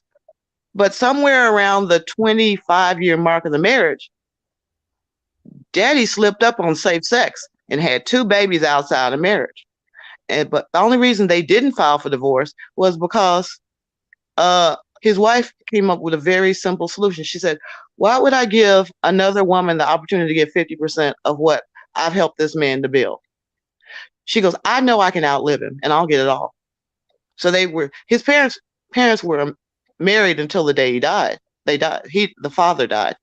But it was an interesting dynamic seeing how this young man had seen his family nearly ripped apart by his father's infidelity. And not just infidelity, proof of that infidelity emerged. So we were the kind of couple that's like, hey, have you heard of this thing about HIV? What's your HIV status? Do you know? Let's go together. I mean, we can go donate blood. We'll find out easily that way. See, these sound like some nice PG-13, if it was Family Matters sitcom conversations. Yeah, But because how do no, they do that with casual dating today? That's what I wanted to know. right, How do they like bring that up? right. So Well, one, I'm just you said casual dating. I Yeah. said I said you should get to know a woman before okay, you but see, consider now the thing. having. Okay, okay. Here's the thing about it. If if me asking a woman, what's your bra size? That's What's your dress size? before you even No, date. no, she gonna be like, who the hell is this guy? Like, what the hell? Well, Like, before you're dating them, yes. But then again, I have male friends that I probably told that to without even thinking about it. But The what I'm teenagers saying that's though. that, is, that that's not normal. That's not a normal. dating should be a job interview. If you're dating for a purpose, it's a job interview. You have that first interview where it's really Hmm. casual. I'm just getting to know you, put a name to the face kind of thing, face to the name. Second date, I want to find out more about you. I don't have to go out on the second date if you didn't pass that first date. Third date, And now maybe let's start talking about, are you looking for a monogamous relationship? What are you actually looking for? If someone's saying, I'm just looking to have someone to chill with, you know, and you are wanting something much more concrete, then you can cut it off at the third date because Well, there's always let's free bring it food back. out there. Let's bring it back, sister, for a minute. Let's say what are 19 people? Okay, 19-year-old at the mall, right? They're gonna meet at the mall. A matter of fact, the second date's gonna be before the movies. They're gonna have food before the movies. So you're gonna start bringing up your cycle and all that kind of stuff before you go to the movies on your second date Okay, at No. second 19. date, Mm-hmm. second date, second date. We getting to know you. I'm getting to know you, just feeling Okay. you out. Okay. Now, if you progress to third date, we are already talking about, where do you see this relationship going? Where do you see it going? We've gone out 3 times. I'm not too mentally invested in you. You're not too financially invested in me. So now we can start to see where we're going. If there's a fourth date, oh, hell yeah. Fourth date, we've already gotten to the point now where we've already broached the idea that at some point in time we want to become intimate. Now we got to start planning that shit, because I am not even going to be alone with a man. So are you saying the fourth date is the time when you start bringing up the cycle? Yeah, Because that's you realize how No, awkward no, that no. is for a 19-year-old, especially a I male. was I Nobody, was not. no, nobody does. No, Nobody does if this. Nope. you look, I look at it like this. Uh If huh. you, as a 19-year-old, is like, I can't wait to put my face down that pussy. I need to know something about that. About that, I got a, I get I got better a question. acquainted. Hmm. Okay, so let me ask this: your daughter, right, from what you told us, is dating Hmm. a guy who's an engineer. That now they're Hmm. living together. Do you honestly Hmm. think that they had that conversation? I actually made her have that conversation. So When I, so you made her. So that in other words, she didn't have the conversation. You what pushed I'm it on saying, her. what I'm saying is, I reminded her very simply, that her grandmother, I said, your grandmother had a baby when she was 15. She swore up and down that she didn't know what sex was, that she got pregnant. I said, your great grandmother's, the story is, she got pregnant at 14 because she didn't know what sex was. You have changed enough diapers. You know that that little pee thing is not supposed to be near your body unless you consent and you know what sex is. So at this point in time, what do you know about this young man? Where is he going with this? I mean, I see him coming around on a daily. So what's up? And she goes, I don't know. I said, maybe you should ask him. But see, hold up now. So there we go. There we go. And that's the thing about it. First off, you had to push the conversation. Other than that, these young people, that's what art is trying to show you. They don't be thinking to have these conversations. If anything, shoes you wear, movies, clothes, music, That's where job, home things training like that. comes in. That's where Hold on, home hold on, training hold on, came in. hold on. But then again, if you're saying if you're home training, then it would initially instinctually had kicked in. It didn't. It You comes with pushed her. no, But it see, comes with trial and error. That I will say that with my now deceased daughter, she disappeared from her father's house. And I had no idea that she had left with some guy and went down to Houston. No idea. But it was just pure. It's like, what do you know about this guy? Mommy, I'm in love. I want to marry him. He wants to marry me. I was like, you just met him. I was like, okay, if you did serious, you 17, you're through. She graduated 16. I said, you're dead serious about this? I said, I'll sign the paperwork. Her dad was like, no, so no, you was no, I gonna don't want marry her to. you was gonna marry your No, no, no. 17-year-old daughter. No, I said, You if you are so serious, you think you know what you want to do with your life, you say you want to marry him, then Why wait? Why are you going to live in sin versus going ahead and getting married? If Mm, you are 17, and some people have criticized me and said, why would you encourage your daughter to go ahead and get married? I said, I didn't want her to live in sin. Obviously, she had tasted the fruit of the forbidden apple. She couldn't go back. She couldn't re-virginize herself. okay, but wait, but she's 16, just now going on to 17. Have you ever 17. so have you ever how long were they dating? They ran away together. Literally saying No, no, no, she was no, supposed to. but that's not what I was asking. I said how long were they dating? I didn't say they were dating. I Okay, so said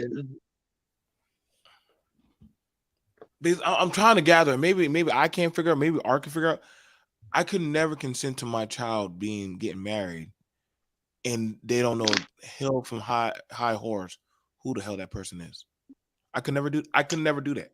In my right mind, I can. You can never get me. That's like me, uh, signing off on a house or a car or a contract, but I never read the contract.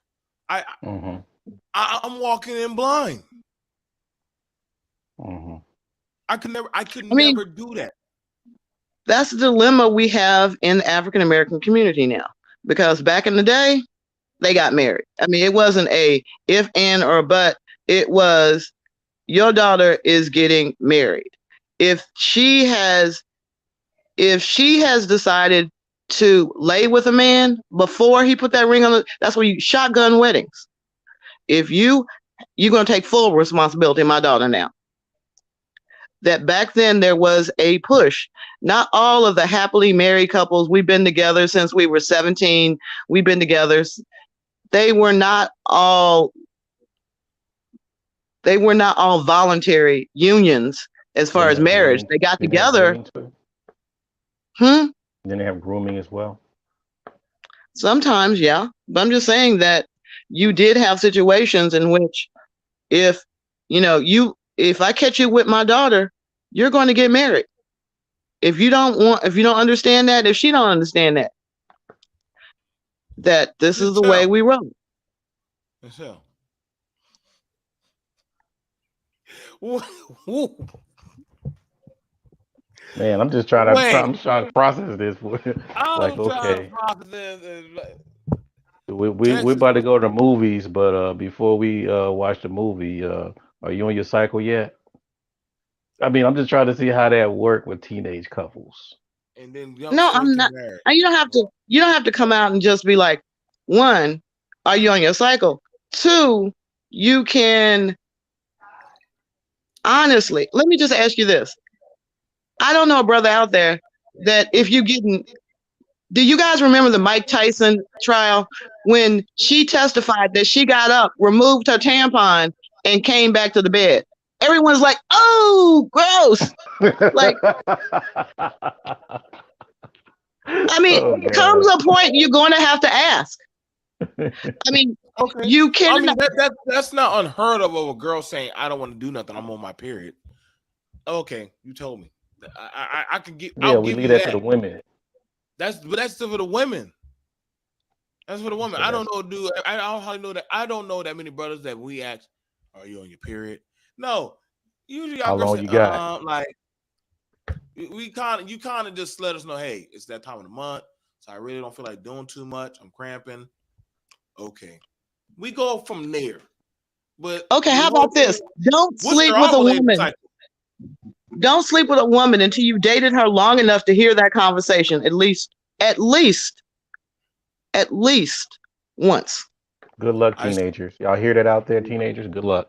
Okay, if you Michelle, you have a future space in the manosphere. I swear I'll be able to get you in. I swear I'm going to be able to get you in. if you guys can't have that conversation, I I'm mean, gonna get you want information on when the chicken was cooked. No, I When was mean, I have that conversation after I got married. I had it with my wife.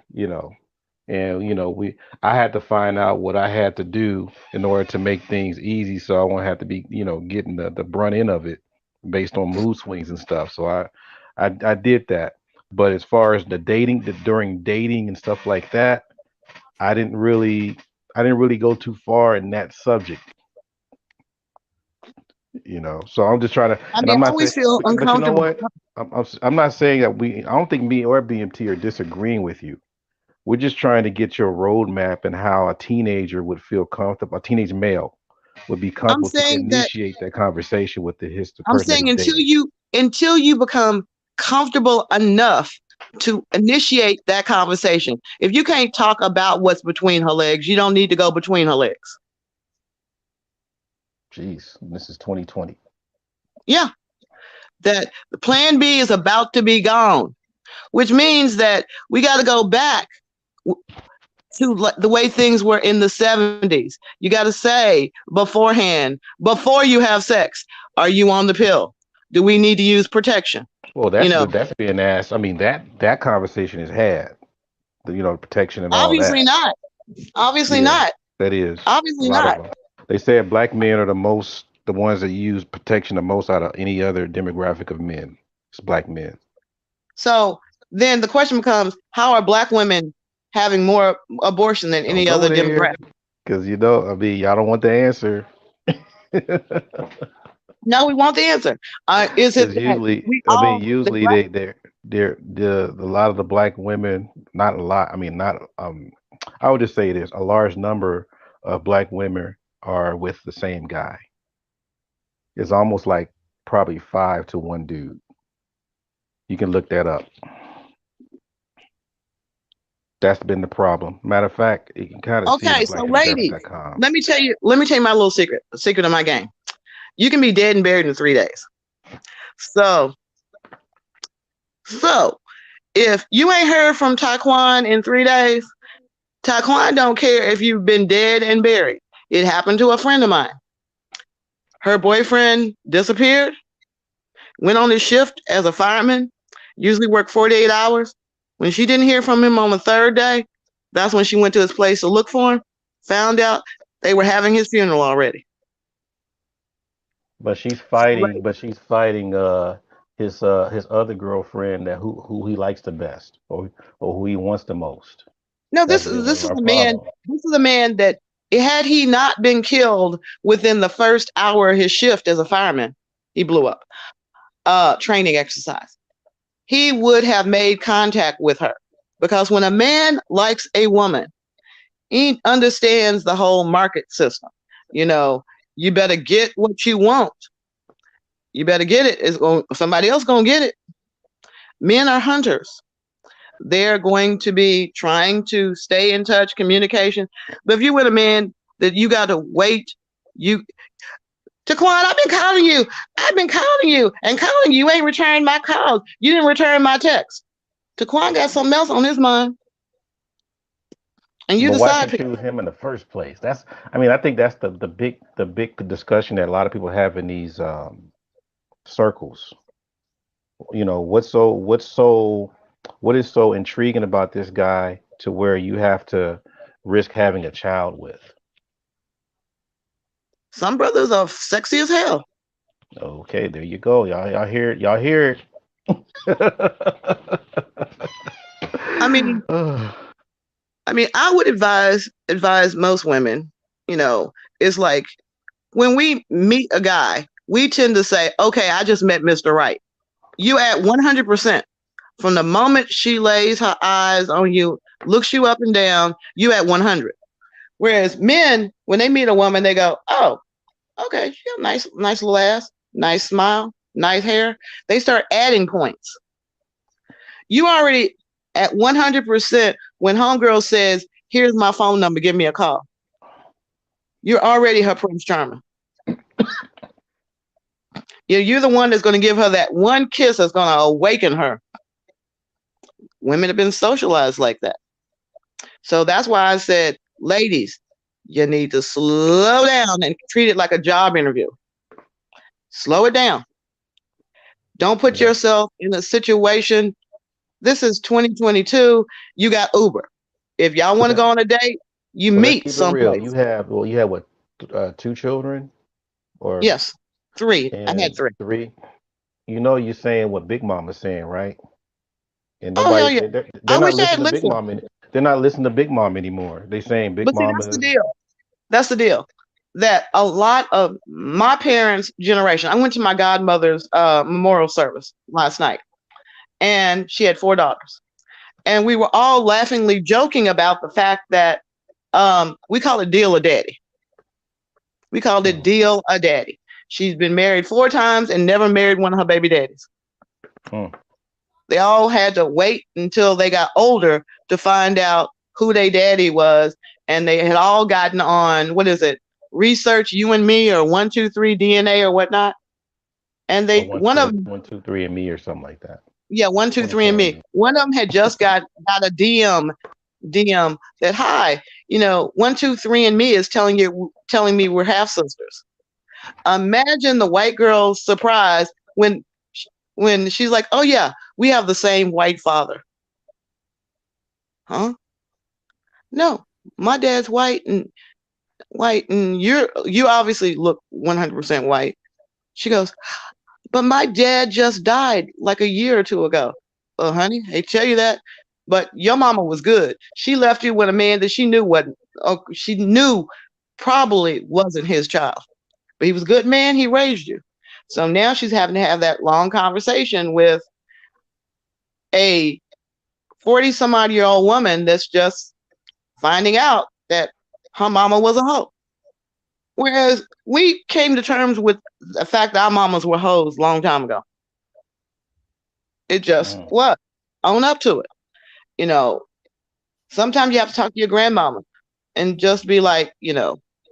Okay. So I had a conversation with some brothers last night, and we were talking about the last book of the last book of the Old Testament. I believe it's in Malachi, and it has something to do with bringing the sons back to the father.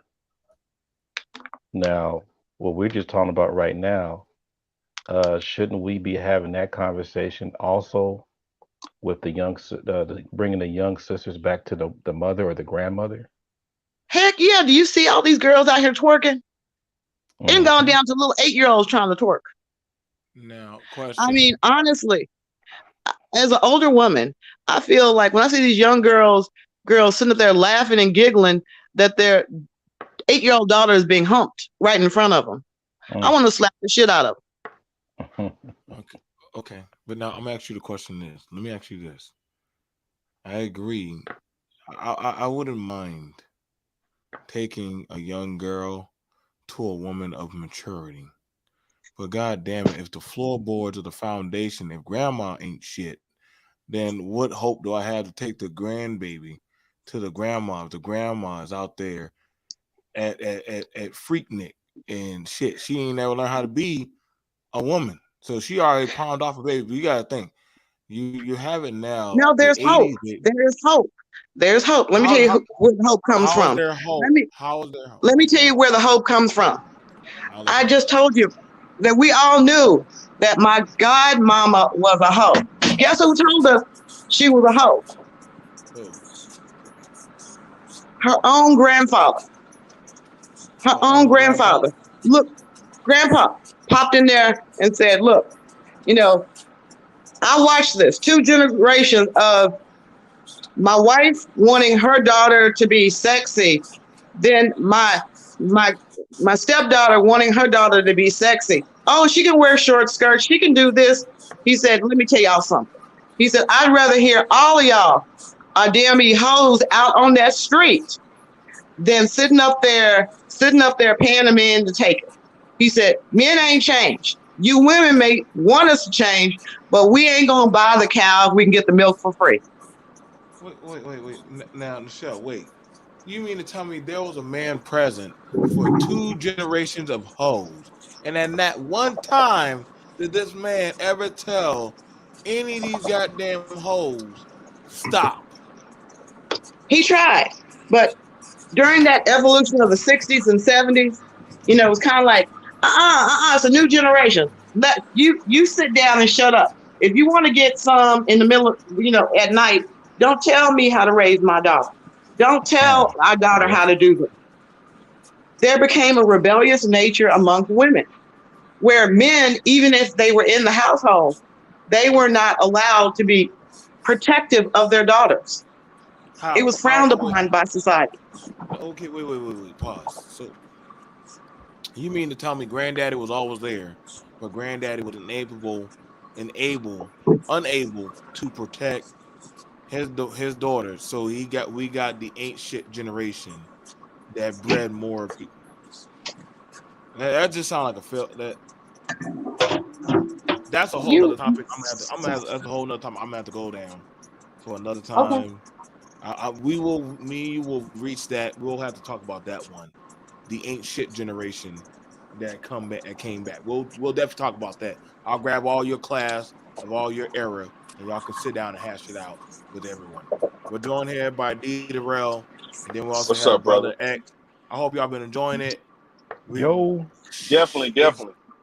we gone down some dark twists and turns this week. I just wanted to come in and go and leave. I didn't want to stay that long, but okay. But you know what? But you know what? When you having these conversations, you got to get them while you can, all right? Because you never know. This is how we get all our best content. I know there's people in the stars watching, like, oh, let me write this down. Art said this, BMT said that, Darrell said that, X said that. Michelle just gave us a green light for that. I already know there's going to be like a whole week's worth of content off of this. So I just need to just bounce, say my own piece before everybody take my words and misconstrued it all over again. So go ahead, Darrell. All right, appreciate you having me on, brother. How you doing today? We're doing good. We're doing good. Good. What's going on, Michelle? How you doing? Hey, what's up? All righty.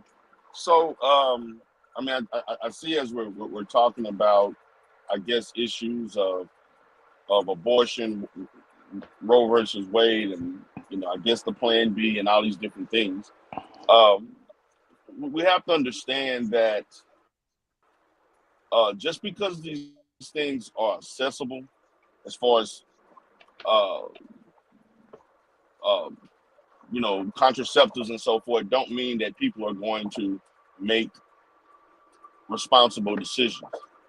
Um, and also, there's a certain level of education that comes about uh, in regards to the education of sex, the risk factors, and so forth. Um, I have a lot of the, like, back in the early 2000s when I was just putting my foot into the field of mental health. Uh, there were a lot of kids, and at that time, teenage pregnancy and things like that were a lot more prevalent than what it is now. There are a lot of kids that never had those discussions with their parents. Uh, I know for a fact when I dealt with a lot of Hispanic families, and I know we're talking about the black community, but particularly with Hispanic families, there are a lot of girls that I would provide services for. They didn't know anything about a condom. They didn't know anything about uh, a pill or anything like that. They didn't know anything about sex, and they learned sex from their friends, and they learned sex from the guy that was trying to have sex with with them, and so on. That was usually the case. And in a lot of cases, when I was dealing with younger African American girls, teenagers or even young, they had very limited knowledge about sex and taking care of their bodies and the different instruments that could be used to prevent them from being sick and also protecting themselves from disease. And so, no matter what is accessible, there's always going to be a percentage of people that are not going to use, or they're going to misuse, or just going to be ignorant to the fact.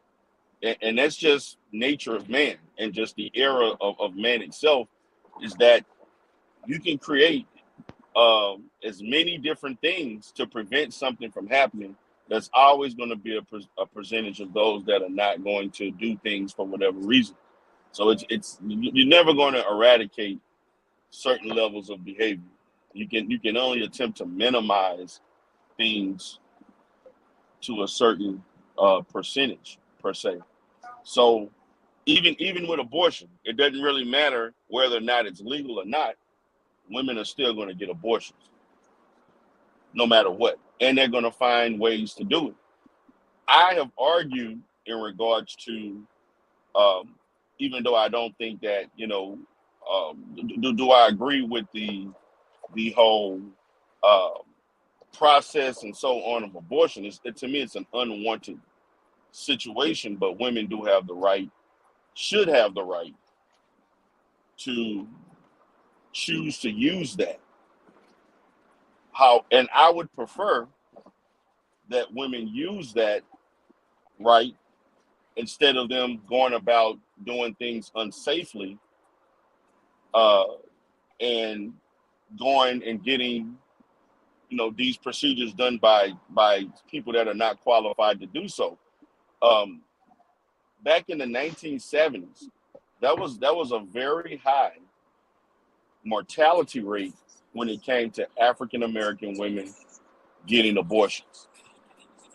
It was a high, but they had the highest mortality rate of women dying, seeking abortions and getting abortions from unqualified professionals and facilities and so on. They were seeking ways to do so, and I would prefer, even though again it's no, like, nobody's like, yay, I can get an abortion. Nobody's like, happy. This is not something somebody talk about and they're like prideful for the fact that they did so. So it's no, this is not a happy, joyful thing, but the fact is just the fact that I have the right to do so.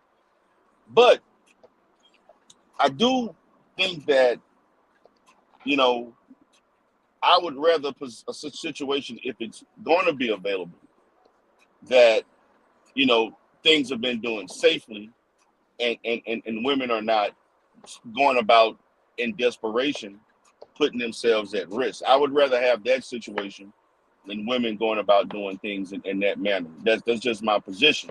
But also, when I look at it from a socialistic standpoint, we tend to talk about the act itself, but we're not talking about the different dynamics and the lack of dealing with the issues that put women and men in these positions in the first place. We don't talk enough about the situations that lead people to wanting to do this in the first place, because they're not women running there happy that they're doing this. And also, we're talking about the different dynamics that lead to one making that decision. We're not also talking about the psychological aspects in the aftermath of women who have been affected by abortions long term afterwards, because there is a psychological effect. There are women who have been psychologically damaged long term or short term in regards to doing this type of or getting this type of procedure done.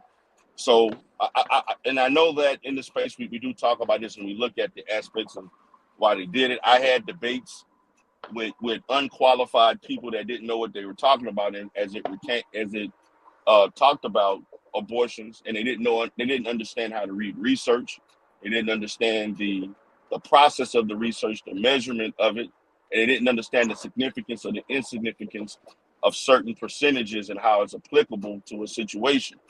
So I've attempted to have these debates, and unfortunately, it equal to people wanting to use terminal research to fit a narrative, and let's just have an intellectual, honest conversation, and that what needs to be had I instead of think you trying. one of the problems in trying to have an intellectual conversation about, you know, teenage sex. All of us are at the point in time where we're beyond being teenagers. We understand that there was a growing curve and concern. And when I heard you talk about Hispanic women coming from the X generation, where virginity was still very much a thing, it was still something to be desired. It was one of those things that could actually stand in the way of you being the type of girl to get married. Many of my Hispanic and some of my white Catholic friends decided that anal sex was not really sex. So if they were in a situation where they felt compelled to participate in a sexual act, they would have anal sex. And my curiosity was that when I would hear men talking about preferring anal sex to vaginal sex. And I had this gut feeling that these guys were on the down low. Maybe I was ahead of my time, but I got some famous friends who are out the closet now, whereas women were desperately aiming to please them, and they had anal sex with them. Because in these now gay men's mind, anal sex was a preventative way of having sex, that women did not have to worry about getting pregnant if they had anal sex. Women did not have to worry about being found out being sexually active, because there would be no probability of them getting pregnant. I mean, that's one of the things. Let's just be honest. It's out there. Fellas, if you don't want to get her pregnant, there are other places that you can deposit your seed that will not lead to pregnancy. Yeah, it's called getting head. I mean, damn, I don't know why y'all. I don't know how y'all go straight to the butthole. I don't know what the Catholics are doing, but maybe we were doing stuff Christianity wise, but there's on some radical stuff now. Like, but we're going to get it back over to X. I know when the show's about to go down that rabbit hole of hers again. Oh, y'all said a hole too. God dang, man. Peace, brother BMT. Bro, I see my boy, brother Art is up here, and D. Darrell, the good therapist, in the building. What's going on, man? What's going on? What's going on, man? What's going on, lady in the show? Hey. We're talking about abortion, right? So women are now buying. They're overbuying up all the Plan Bs. They're buying them all off the shelf, man. I don't have a problem with that. I don't have a problem with them taking the Plan B, the morning after pill, whatever the case may be, because if you're having an abortion, that means that's the equivalent of an unwanted pregnancy, is it not? You're aborting it so you do not want it, right? That's an unwanted pregnancy that you're terminating. So if you've gotten to the point where you have a quote unquote unwanted pregnancy, that means there was some irresponsibility that led up to that point, right? You didn't take the Plan B. You didn't have the pill or the vaginal ring or the implant or the patch or that hormonal IUD or the copper IUD, et cetera, because there's a lot of birth control methods out there today, right? I mean, women have more birth control methods today than they've ever had before, right? So the term unwanted pregnancy shouldn't even be a usable term at this point, because if you out there screwing, all right, it's like having insurance on your truck, right? You got insurance on your truck, but you're not out there having accidents every day, right? You got insurance on your truck just in case you do. So if you out there screwing, these birth control methods should serve as an insurance policy to make sure you don't get pregnant. But that's the problem. That's the problem that women have. There's no form of birth control that is 100% accurate.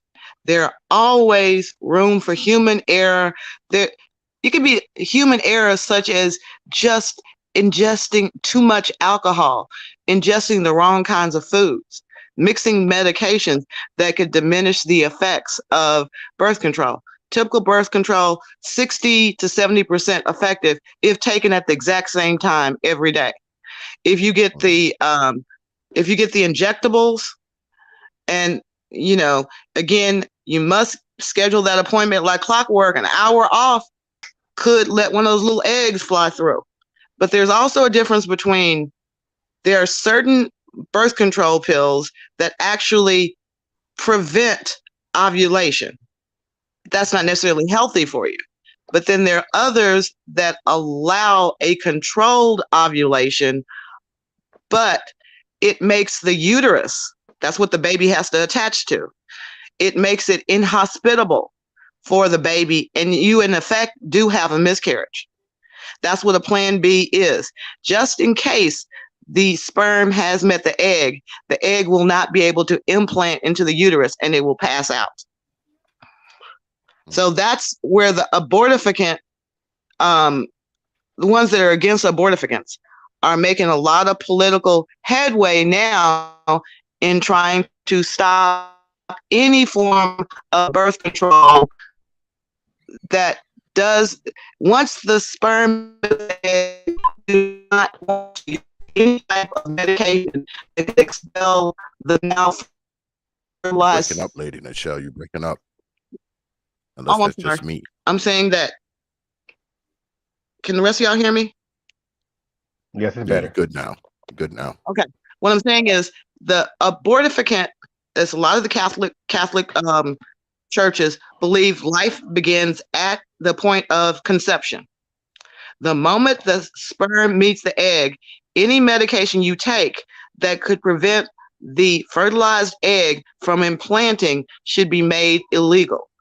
And there is a push, like I said, early in the show, I talked about a young lady who did take a plan B further out than it was, maybe 3 days from her last, bad sexual experience, but she had had a previous sexual experience that already and she was actually arrested. I'm breaking up again. So yes, the fear is real, and ounce of prevention is worth a pound of cure. But being able to realistically talk about how do we, I'm sorry, I'm getting a phone call in. So let me I gotta ask jump the off. I'll brothers. jump back on. Let me ask the brothers something. Do you have a problem with women having the plan B as an option? Is that a problem? No, I don't have a problem with that at all. I never heard anybody have a problem. Any brothers have a problem with that anyway, especially Mm. brothers. I suggest that brothers start hoarding them. Make sure you have those. If you got those, especially if you're out there on the prowl all the time. Make sure you have a couple of those with you. If you mess around and pass by a store and realize that store doesn't carry condoms or something. I mean, They gonna because start. I'm. Go ahead. I was joking. Go ahead. Go ahead, fam. Because I mean, I believe that brothers should be responsible out there with their sexual activity. Myself, you got to be responsible too. But at the same time, we can't expect women to be less responsible because at the end of it all, you're gonna be the one going through that 8-9 months of pregnancy. You're gonna be the one back and forth to the doctor. You're gonna be the one laying on that delivery table. So if you're not deliberately wanting to get pregnant, do not do it. Do not do it. I don't believe in that oops, I'm pregnant nonsense. Like I don't think a woman should ever put herself in that predicament where she's having a oops baby and she says, "Oh, I didn't want to get pregnant." If you're not taking birth control or you're not applying any type of contraception into your life, you are kind of getting pregnant deliberately. I mean, because you've had the birds and bees talk. If you haven't had the birds and bees talk with your parents, you've had the birds and bees talk with the people that you know. So I don't believe in that accidental pregnancy stuff. I mean, I just don't believe in that. There's no such thing as an accidental pregnancy. Yeah, I was gonna say that I can see it I right agree with now. that. You're gonna have probably some dude in the corner saying, "I got that plan B for you." You know, trying to slang some of that since it's gonna be scarce. I'm just saying. Yeah, But man. I yeah, mean, because we got to be honest, man. I mean, having children is a serious thing, man. I know at times we say it, it's the same thing as buying a pair of shoes. But I mean, man, you're gonna have kids, man, especially in these days and times. All right, in the world that we live in, the economy that keeps dipping, rising. I mean, having a child is a serious thing. And if you're not absolutely positively ready for that serious thing, don't do it. Because it's not fair to the kid, man. It's not fair to the kid. I think that's what we facing right now. I mean, a lot of people that have children right now probably shouldn't have had them. Why? Because they abuse them, they neglect them, they kill them, they do all this kind of nonsense. These are people who probably shouldn't have had the kids in the first place. I can agree to that. Like I said, this is why I found it interesting when I saw men were for Roe versus Wade being done away with. And I was like, wait a second, wait, so y'all want Roe versus Wade gone? Yeah, so now the women have to be accountable. I'm like, you do know it goes both ways, right? You do know that pendulum is swinging back. And this is how because this is why I said sometimes I don't think some people fully understand the swing of how these things work. She has to have that baby. That state is going to be looking for somebody else. They ain't just looking for 50. They're looking for the whole 100. And so when I tell men that, hey, y'all guys, y'all need to be aware of this. Like I said, like, these things right here, they're definitely what affects one is going to affect the other. I'm just being holistic about looking at how this is going to happen. You know, um, holistically, a lot of these, not just children, men and women, do not understand that accountability with their body. And and like I said, I literally saw, I think, like, what, I'm gonna last wait for week. about 30, 20 minutes Okay, and see if there's somebody last come out. last week I saw a man, 48 years old, with a 2-year-old. I said, "Oh man, that's He said, "Oh yeah, this is my fifth child." I said, "Holy shit, 48 years old with a 2-year-old, dude. Are you gonna make it to their graduation?" Like, I asked the question. Like, I don't know why we had these conversations. Why would a man that listen? I'm not trying to change no diapers in my late 40s, man. In my 50s, that's just madness to me. It's like, My Yeah, you, I godsister's I 48 agree. years old with a 2-year-old. yeah, that doesn't As a make I matter sense. of That's that's fact, agree. that's that's not I I that's have not I agree. healthy. have I have another line sister that had her baby at 50. Another one at Why y'all 48. Why y'all trying to make that normal? Why y'all trying to make that normal? That doesn't make sense. That's disgusting and that's horrible. That's not good. That is not Well, good. This is not well, biblical times. some professions, if you want to rise to the top of the food chain, you either don't have kids, you wait until you're more established to have kids, or you limit yourself to one kid, usually in your late 30s. Sound like China. That sounds like some Chinese shit right there to me. Sound exactly like Well, China. there's trade-offs in life, right? I mean, that there's trade-offs in life, and I know we've been groomed to believe that we can have it all, but that's not necessarily true. I mean, there are trade-offs. If you're going to wait later on in life, to have kids, you are going to be the 45-year-old with a 7-year-old. I mean, that's kind of where you are, and likewise, if you have a bunch of kids, in your late teens and early 20s, you're not going to be able to do the things that other people in their late teens and early 20s are doing. So, I mean, in life, there's trade-offs. I mean, having the all encompassing life usually is a fairy tale for most people. Right. That's usually a fairy tale for most folks. So you're But going to have to make some degree of trade-offs, depending, especially when you're talking about having children, because having yeah, children. but society did something very interesting. We kind of discussed this when I was in grad school. Like, we were suddenly seeing when the kids that we were like, ooh, my God, she got pregnant at 15, 16. Oh my God, that's so bad. They were being fast tracked into professional lives.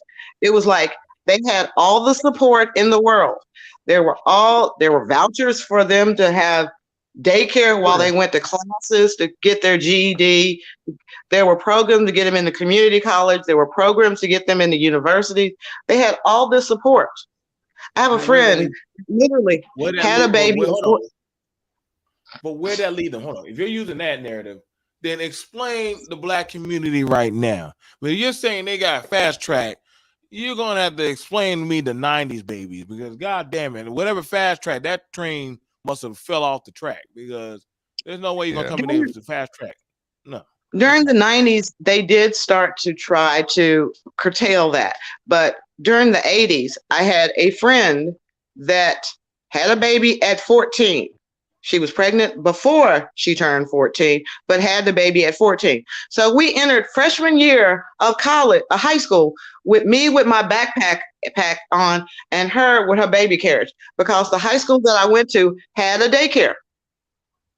So for the 4 years we were in high school together, she brought her baby to school that had a daycare. When we graduated, her child was just old enough to go to pre-K. And while she was taking college classes, the government was putting her child in through, she's in public school now. So, but during those 4 years where, you wanted to be close to the kid, she could actually get a pass from her class to go breastfeed. Finish your work. Now you can go down and breastfeed your child. Now, compared to, did she have a mom and a grandma? Yeah, she had a mom and a grandma, and they both worked. Okay, they so both worked. They were both they were worker bees. You know what I'm saying? They worked. Okay, that's probably why she ended up knocked up. They were always working. While they were doing an honest day's work, she was left alone, and hey, there was a grown man that got her pregnant. So that happens. Yeah, but her daughter is now a doctor because there was enough, and that's the only child she's ever had. Yeah, but she was that's the exception. That's the exception. Like, we get a lot of these exception stories, but guess what? That's not the normal story. I'm sorry, I don't know. I don't know that many girls who went to night school and now they're in like Grey's Anatomy and damn delivering brains and shit. Like, I know where they at right now. T-Mobile but what I'm saying is, if you're going to sit up there and ask the question, how many brain surgeons do you know that have 2 and 3 kids? Female brain surgeons have 2 and 3 kids. Yeah, well, that was the trade-off. That was right. The trade-off, that's what I'm saying. Though, right? That was a trade-off. But if you have your kids when you're a teenager and you go through the government programs, that by the time you're in your late 20s, maybe early 30s, you can get your BA degree. You can go ahead and get your bachelor's degree. Maybe even your master's degree. But those type of kids are not the most intellectually astute to go through that process. If they were, they wouldn't have gotten pregnant in the first place. There it is. You'd be surprised at the number of middle managed women that I have met, especially in the Black community, that they're middle management. Yeah, that's that. You may have met them because you're in an education, you're in a high success level environment. So of course you're going to meet women that actually went through the cracks. But in the normal average, for every one woman that you meet that's like that, you got 50,000 that didn't make it that way. I agree, but the thing about it is the 50,000. This last election cycle, there were 2, not 1, but 2 lawyers that were running as judge. They were both running on the campaign that they had both been a teenage mother, but now they had the opportunity to be a judge. Yeah, but for every 2 you took, and okay, you're in Dallas, right? So there's like 300,000 other women that never reached that or even half of that success. It's exception versus the rule thing. So I mean, if you told me that there was another 10,000 women that were equally qualified as those 2, then you may have a better case. but but that's not the case in the community. Same thing for men. Yeah. I mean, you're an attorney, so of course you're around, the doctors and lawyers and judges, and that's kind of your circle of influence. I mean, if you come out of that, if you come out of that circle of influence and go to the majority of people who are dropping babies out when they're 13, 14, 15, if they do end up trying to go to school or do end up trying to have some type of viable career, they're not usually doing that until they're like in their 30s and sometimes their 40s, especially if they have multiple kids. Because if they got multiple kids, they're not spending a lot of time thinking about their education. They're spending a lot of their time thinking about penis, ergo the multiple kids. So they're not putting any type of Okay, let me time ask into you, men. doing this stuff. Let me ask you, men. Have you heard the term off ramping? Off ramping. Off I never ramping? heard that. Off I never No, ramping. heard me that. either. Me It either. is a program that was started by KPMG and spread through to like companies like American Airlines, you know, the big Fortune 500. What they found was whether they were black or white women, that higher educated women, women that had their master's degree, they were losing their CPAs, they were losing their MBAs, they were losing their CFOs. Why? Because these women had gotten to their late 30s and it was either do or die time now. They either had to have a kid or just go on with their careers. So the off-ramp program allows women to take up to 5 years off. Literally, you go into to HR and says, "Hi, I'm pregnant and I'm about to have a baby, and I'd like to off-ramp. I'd like you to hold on to my job for 5 years. I'll do supplemental courses. I'll come in for, you know, some type of continuing education. But will you hold a spot at the company for me for 5 years?" And a lot of these companies found that that's the only way that they could continue to hold on to highly educated women, because these women had literally tried to compete directly with men that they graduated college, grad school with.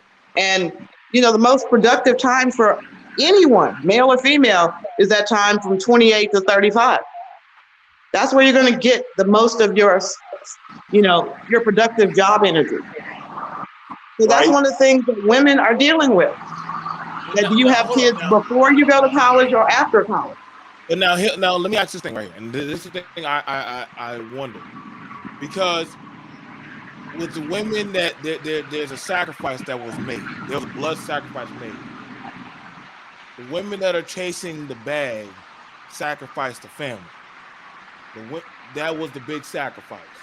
They chased the bag, fuck the kids, and we can see that now. We can see that now. The women, and we're not gonna pretend. Just like the men that left, that said, "Fuck it, I'm out there. Fuck the family. I'm in the streets." Yes, and those men, we know who they are: the trades, the doughboys, them. Now, the few that we did have a chance, that mama or daddy or uncle say, "Listen, you gonna be somebody. You got to get the hell out of here. You can't stay. The ship done sank. We can't fix the boat." I hear a lot about these grandeur people that are making it, but then when you go, you can't come back home because there's nothing to come back to. So, what good is it saying that you're the most educated class, but your goddamn school look like shit? I would never want to have a reunion in the goddamn black community. No offense, but every time I hear y'all say that, I be like, "Yo, so explain y'all goddamn GPA right now. How you Explain doing? the GPD. Like right now, we in the toilet right now. So how can you say you All right. winning, Thank you. Appreciate it. but by the end of the war, there's nobody left to celebrate with? There you Then go. it's a fruitless war. Does that make any sense? Like, I'm just saying, like what was the big trade off? Now the girls don't want to have babies because they see, goddamn mama, you ain't shit. You never were shit. The boys don't know nothing about the daddy, and they act y'all. Some of these same boys that they could kill their daddy, they would. So here we are now. My daddy, the first I saw him at the home. The next time I blinked my eyes, I saw him between a plexiglass. After that, moved down to South Carolina. Guess what? I saw all kind of other boys playing football with their daddy. My mama worked two jobs. I grew up in a broken home. I don't know about this, the age of golden age, whichever y'all speak about, these doctors and lawyers and shit. I didn't see that many black people like that. And the black people that were like that, they weren't around the grand population. They divested away from us. Yeah, we had Some the of them had, like I said before, we go had ahead. the potential to get that, but we kept. I guess some people got comfortable with the way things are. The fact that your men were either uneducated, um, or didn't have any tools to really exert leadership. Some people were comfortable with that, and a lot of us brothers till this day we feel a certain way because it's like, wait a minute, as I was younger, you didn't empower me to do the thing. I'm under your leadership. You didn't help empower me to get the tools that I needed to become that man that leads women to complain about what they don't have. This is where, this is where we're not really. I mean, we're talking about it, but I don't think it's talked about enough. No, You know, that's fair. I did a video. I did a video actually talking about what you're kind of talking about, Art, because there's a sociological aspect to the development or the lack of development of the African American male that contributes to the fact that a lot of these kids don't grow up with the aspirations of wanting to go to college or wanting to do certain things. And in some research that I um, read and so forth and studied, it talked about the fact that some of the contributing factors to African American males not performing as well, and the fact that we have a high dropout rate and so on. Um, it talked about a lot of different things that contributed to why the African American females are performing better, particularly at higher education, is because in many instances, when African American males are growing under this environment, they don't see college as an option. But the fact that in that environment, they see making money and providing, getting a job, and the fact that the women in their environment actually promote the fact of getting a job above or finding means of taking or providing over the fact of getting an education.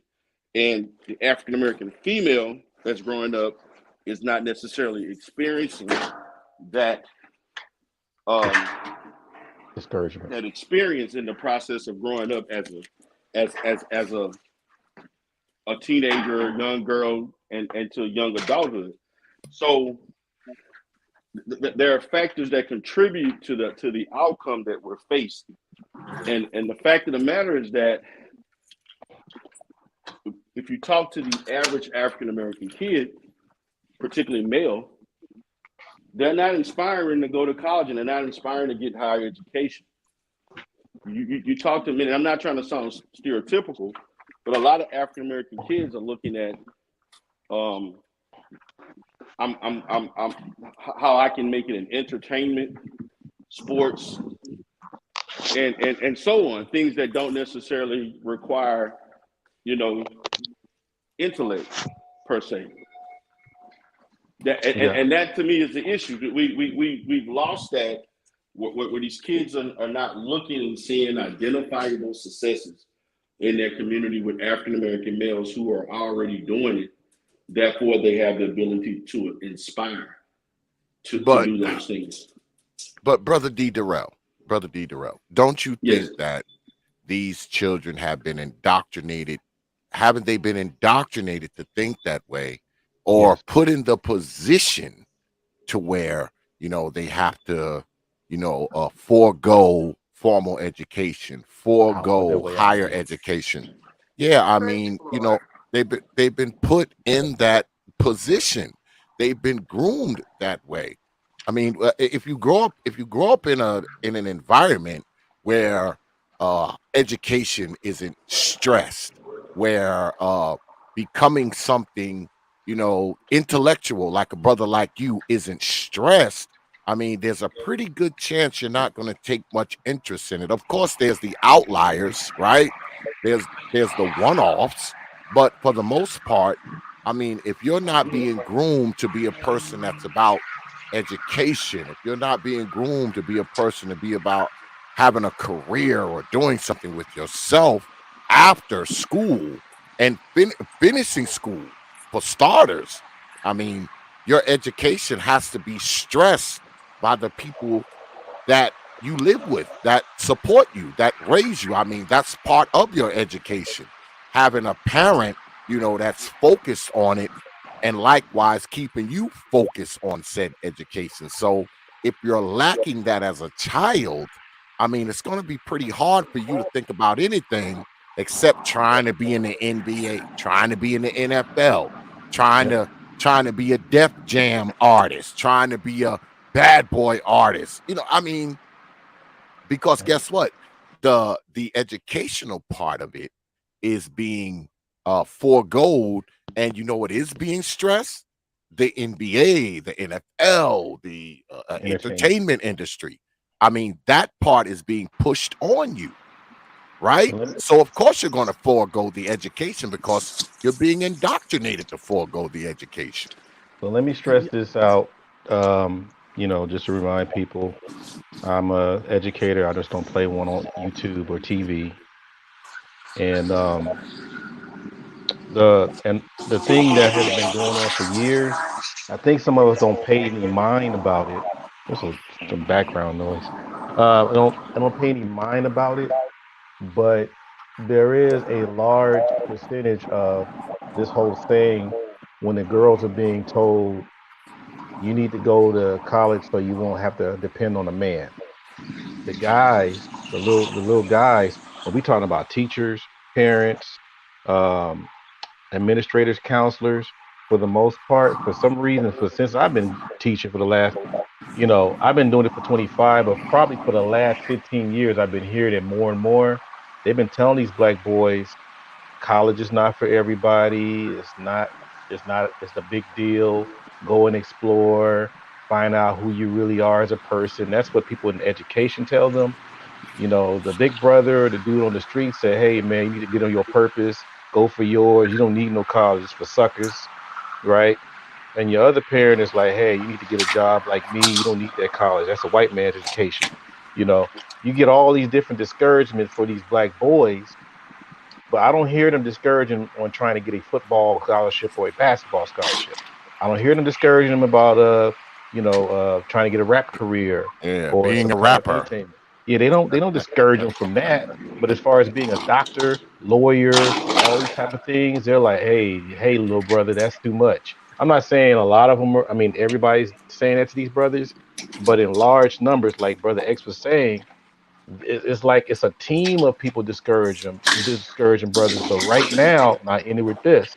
I just recently did an interview with a lot of the my seniors, my black male seniors this year, and a lot of them are going back in the same direction as what sister is saying.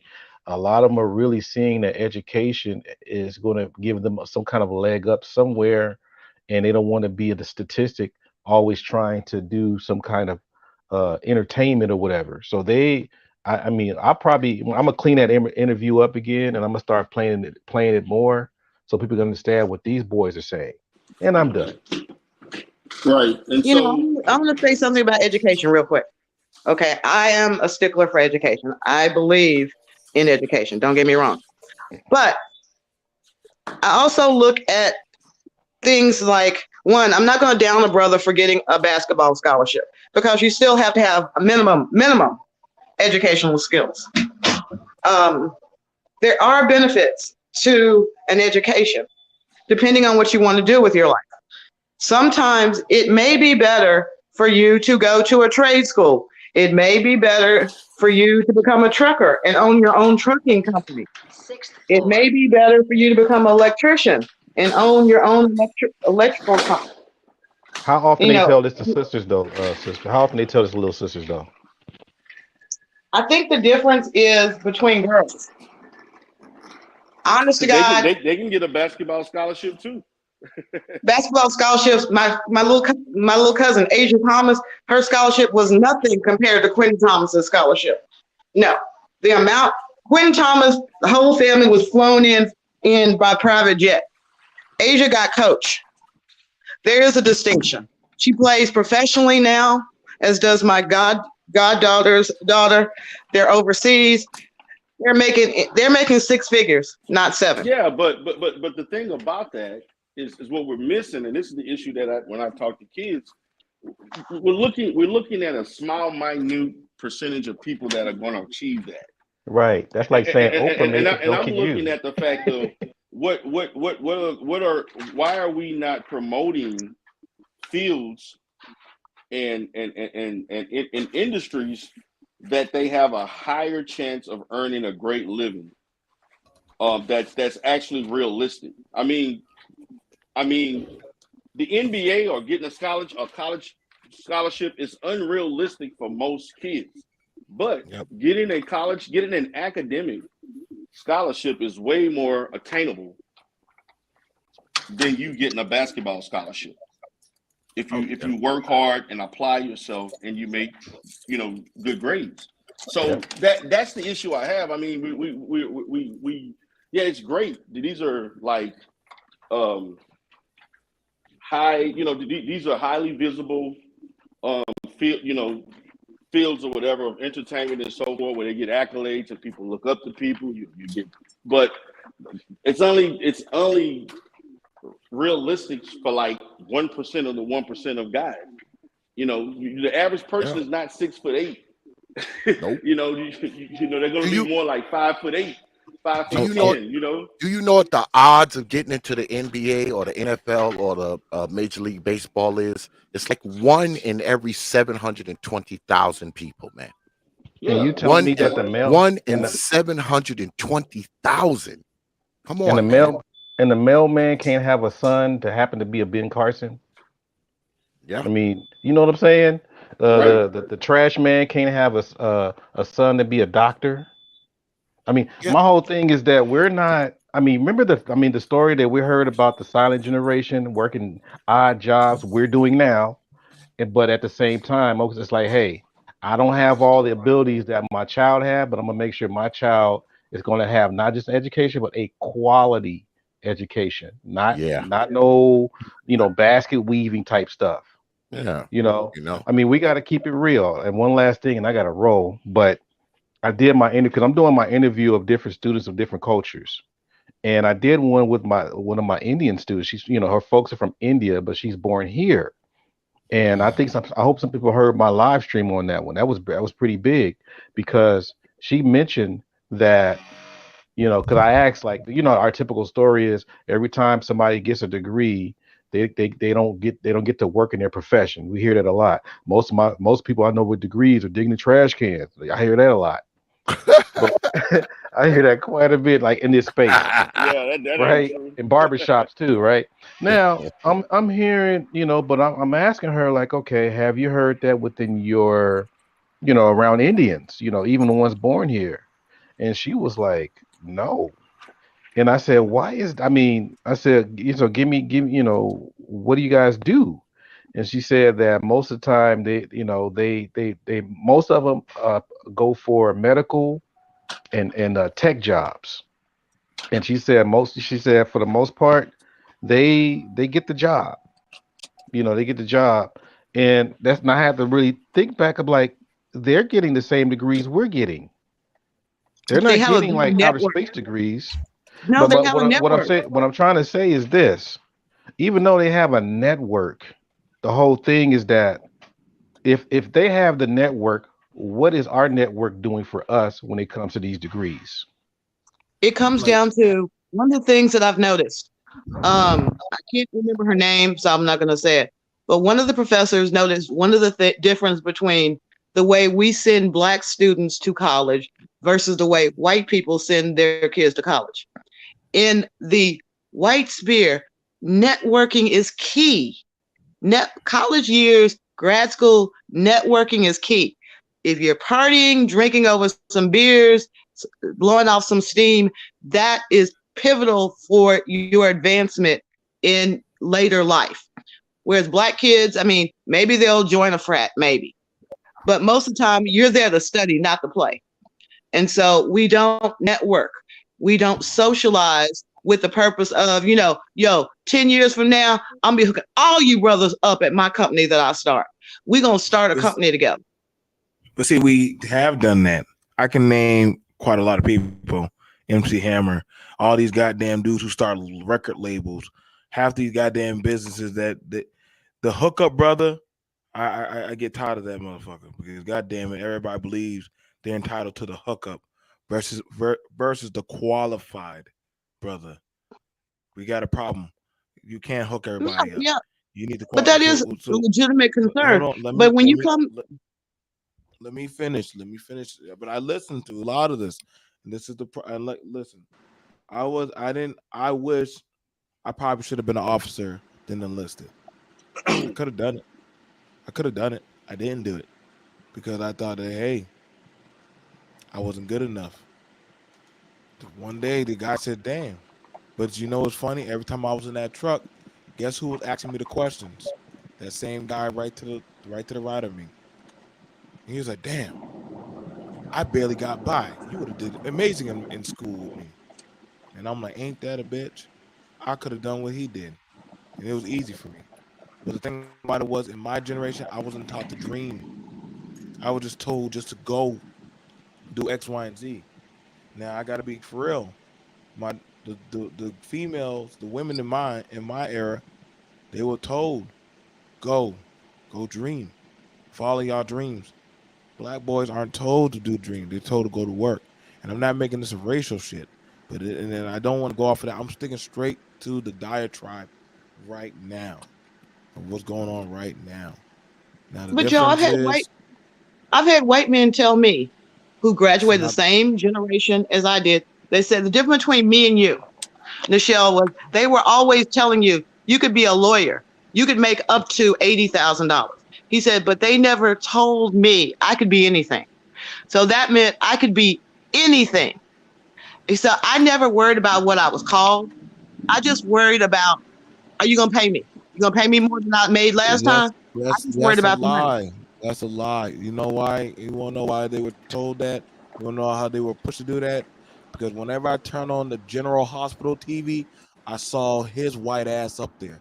Whenever I turn on a goddamn how to build a goddamn skyscraper, I saw his white ass up there. You know, whenever I turn on a goddamn TV and saw a hip hop commercial about dope and crack and smack, I saw my black ass up there. So guess who's being told one thing versus another person? Imagery matters. What you see in front of you and what you're aspire to be matters. We can't play these games because guess what? If you put something in front of you, put a screen. Now, why is everybody now saying they want to be a YouTube content creator now? Do you not notice that now? Now everybody wants to aspire to be a YouTube social media content creator. I'm a social media influencer. Like that's a real thing in college or some shit. I'm a But blogger. right, but you don't hear nobody say, "Hey," like all of a sudden, all these people want to say, "Be these things." Like, listen, like I gotta be for real. Like, honestly, my era was raised off of TV. TV was my parents, not my parents, and that's no diss to them, but it is what it is. A lot of kids we grew up watching the TV box while the parents are out working and living their lives. So guess what? Whatever I saw on TV, that's what I thought was normal. Martin, Cosby's, Sister, goddamn the Parkers, the family, whatever, Steve Harvey, all that other shit. I searched around for my imagery of what I was supposed to be. You know? Sorry, when I saw In be part, all that you could be, but see, when I saw be all that you can be, listen, you know the most time I actually, you know the most inspiring thing, and I know y'all gonna feel weird about this, but when I saw a bunch of them black kids singing "I Believe I Can Fly" and they were getting their degrees, I wanted that shit. I was gonna go to night school. I said, no, fuck that. I want that shit too. How they can do that? I want that stuff. I got invited to that graduation. And I know it sounds weird, but that's just how it was. Look at a lot of the people, if you look at a lot of the people in the chat, and I challenge y'all, ask two people in any time y'all talk to them, ask them what would they predominantly push to be, or they thought that they could have been. Video vixens, a CNA, a goddamn what, whatever, some trade. I didn't hear a lot of black men say, I want to be a school teacher.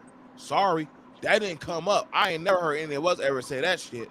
But I heard a lot of us say that we wanted to be a barber. Heard a lot of us say that we could go drive a truck.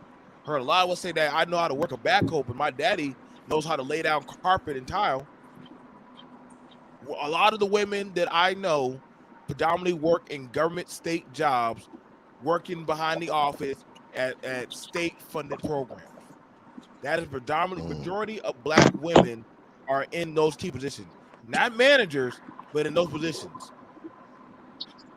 That's not by accident. That's by design. That is by design.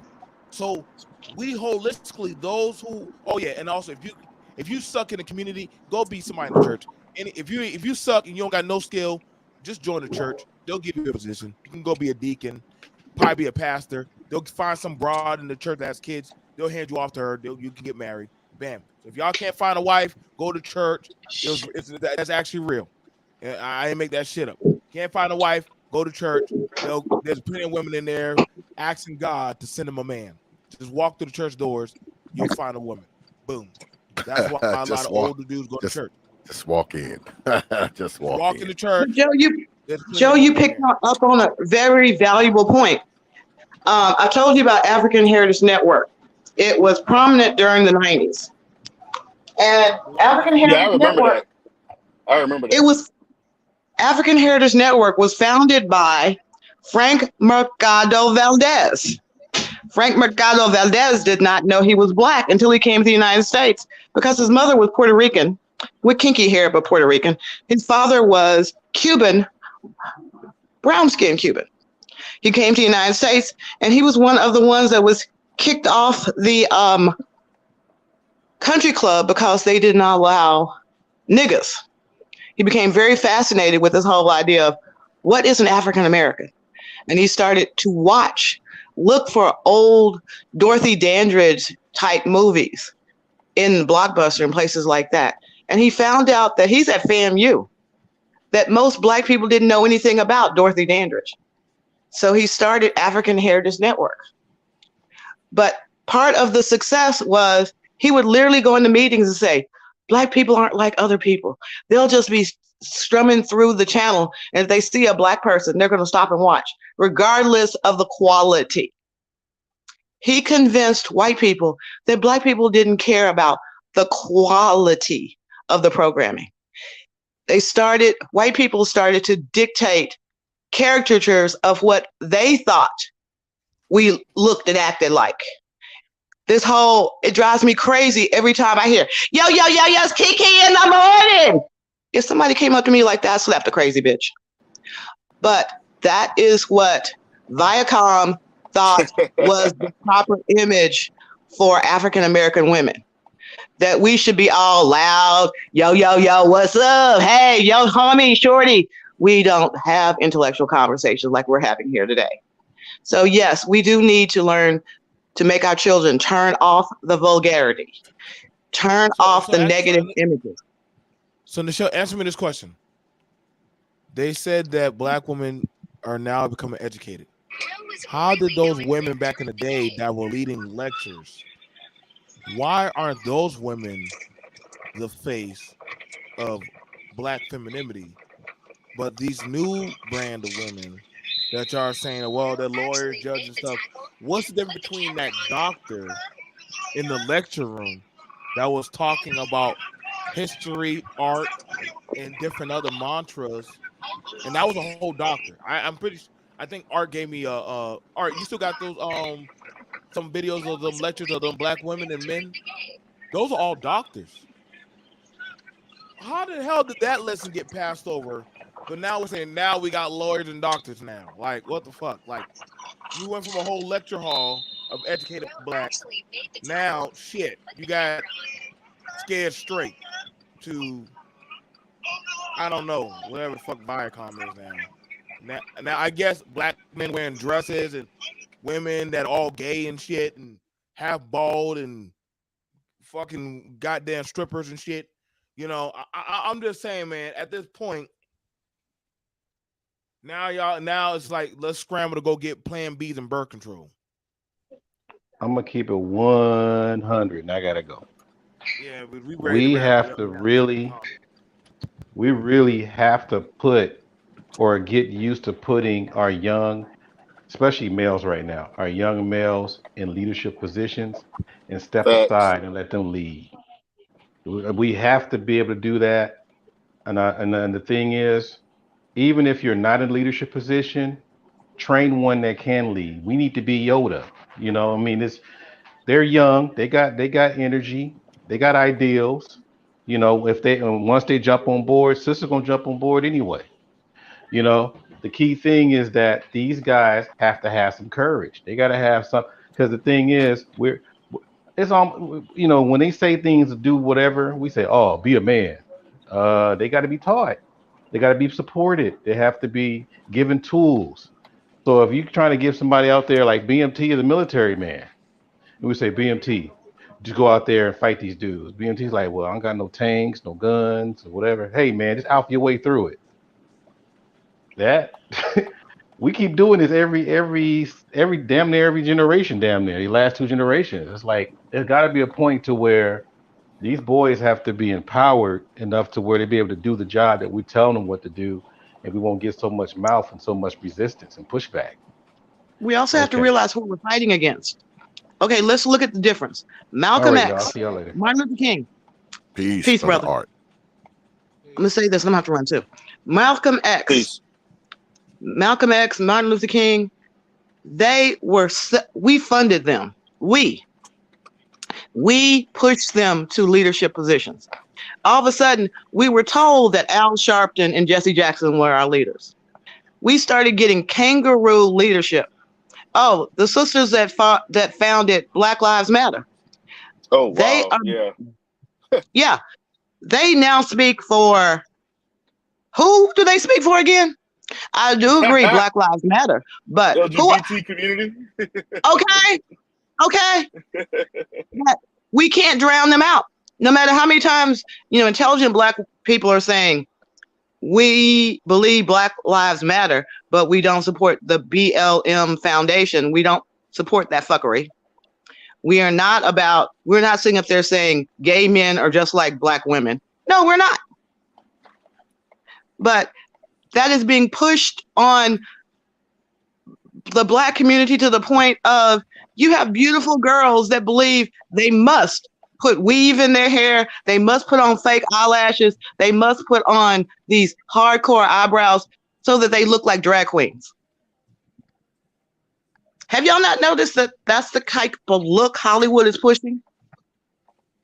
The most beautiful Black women are kind of butchy looking.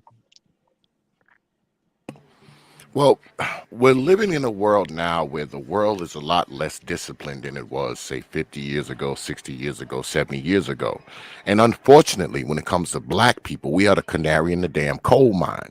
So, I mean, whatever ills and dysfunctions and degeneracy that exists in society, it has a tendency to affect us at a greater point. So, I mean, as bad as this country is, the things that go on in this country with other people, like white people, when it comes to us, it's always 10 times worse. We always have the worst percentages. We always have the lowest rates. We always have that kind of stuff because, see, I say again, we are the canary in the coal mine when it comes to the dysfunction of this society. And that's something that Black people have to fight against. And I do believe that some Black people do fight against it. That's why some Black people have separated. All right. They've separated from other Black people because this isn't new, right? People talk about people who have achieved something in Black society, and the first thing they do is get away from Black folk. I don't think that's a new thing. I think it's becoming a greater thing, but I don't think it's a new thing. I think a lot of Black people, when they were able to get successful and have some things to themselves, they got away from the Black people who were less successful, the people who were less determined, less motivated, because that's how they were able to stay right. I mean, because if you're a person who's motivated and for instance, a young kid who's maybe 16, 17 years old, if he has goals of going to college and becoming a doctor or becoming a lawyer or becoming an astronaut even, his best bet is to not have friends that think the exact opposite of that. his best bet is to not be around people who want to sell drugs, get high, tote guns. All right, that's probably his best bet. So I don't really have a problem with people who say, okay, I'm going to do this and I'm going to get away from the people who don't want to do this. And I think as black folks, we kind of have this all or nothing mentality, right? You need to be all in or all out. So a lot of black people think that I'm either going to become an NBA player, a football player, baseball player, a rapper, or entertainer, or I'm not going to do anything. It's like there's no contingency plan. I think there's always good. It's always good to have hopes and dreams. I mean, there's no that's not the problem. Having hopes, dreams, desires, ambitions. I don't think anything's wrong with that. But you also have to have a backup plan because believe it or not, a lot of brothers who go to play basketball on scholarships in these colleges, guess what? They get there, they get hurt, and guess what?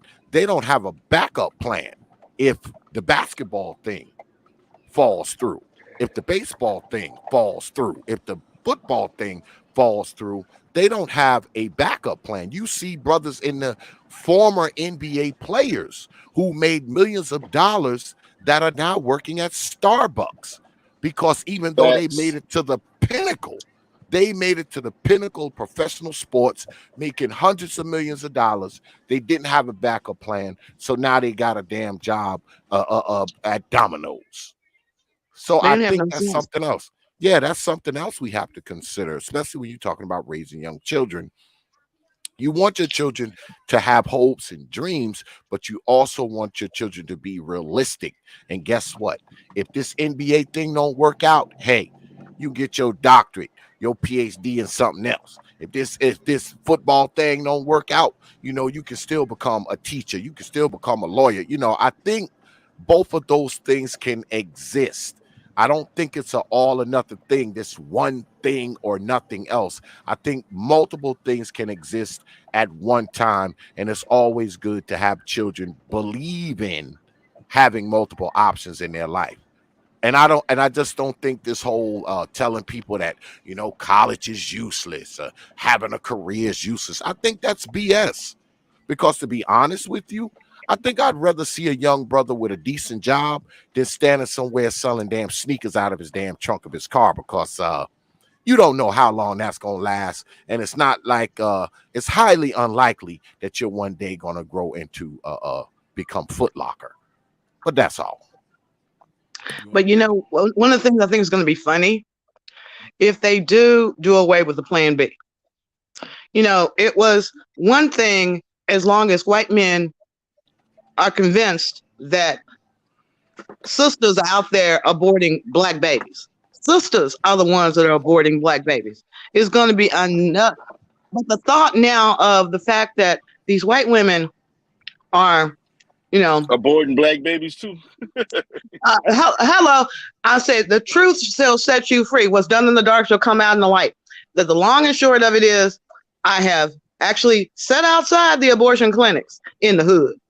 And it wasn't a lot of hood people going up in that bitch. It might have been some hoodie ass people going in the abortion clinic, but they drove across town.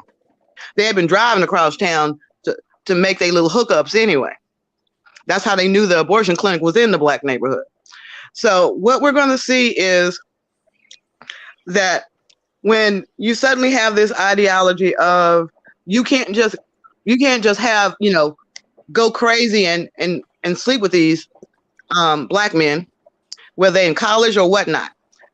White girls basically laugh and joke about how much better black men are in bed.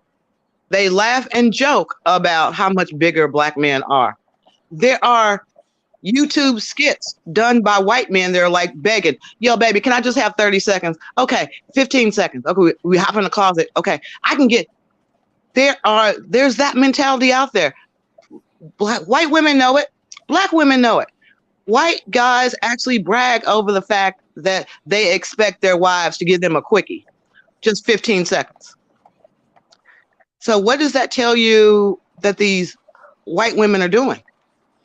Do you think that they're satisfied with 15 seconds in the closet and doing the laundry and carpooling the kids. When the kids get dropped off at their dance recitals or whatnot, they meeting up with Laquan. And there's a lot of Laquans. I know a famous politician to this day that stood up there in Texas and bragged that she had 2 abortions.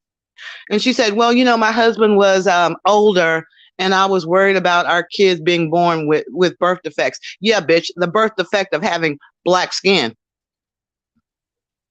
So yeah, that's why I will sit up there on the sideline and say, okay, go ahead and outlaw the Plan B, and you're going to see a whole bunch of mixed race babies popping up. And it's not going to be black women having white and Asian men babies. It's going to be white women who are now being forced to carry the child of a non-white male. So you say, so do you think that is the white women who have the secret black lover? Those are the ones getting a lot of the abortions. They got like the black lover on the side, and they get pregnant by the black lover, and so now they got to go get an abortion. Do you think that's a thing? Oh hell yeah! I mean, let's be honest. Let's be honest. I still to this day hear white men say, "Yeah, once you go black, you can never go back because we don't want you." That they are terrified of being with a white woman, especially. Maybe if they're with a black woman, they're like, I hear I compare to black men. Who told you that lie? They have that insecurity, whether they've been in a locker room or seen some magazines. I don't know. I don't care. I just constantly hear white men talking about, well, why would a white woman want to date like a black man? Or why would a white woman want to raise a black child? But at the end of the day, y'all know that, white women can't always be happy with, Peter Rabbit. They want a little, take it slow, build a little rhythm into it. Now, But that's now, so in asking all I mean, this, huh? but if they ask that, okay, but now here's the thing about it, and call me the coon for this one. If the black men, if we're banging and so called we're damn that good, why is it that our families are so fucked up? And Peter Rabbit's families, they got Hallmark goddamn videos and Cheerios and shit. Like, I'm just saying, they don't show black intact imagery. Whenever they Okay, show a black let's male, take a hold on, well-known celebrity, for example, I don't Talcum want to get the X. celebrity. Talcum X. Talcum X wants the world to believe that his mama had sex with a light-skinned black man, and her white husband, just accepted this biracial kid into his family as if he was his own. That's what he wants the world to believe. His mama was a hoe, and his daddy was, what do you call it? Men that get cockled, that know that they woman cheated on them, but they still A cuckold. He's a cuck. All right. Yeah, So I mean, now, if we're saying that, if we're going down this rabbit hole, is that a good thing that black men are known to be sexually deviant? Do we it's still not want? necessarily sexually deviant. It's just there are a lot of white women that are fascinated by the idea of sex with a black man because they feel like they're not getting it at home. Okay, And okay. Now, just follow me with this, and this is why I said some things.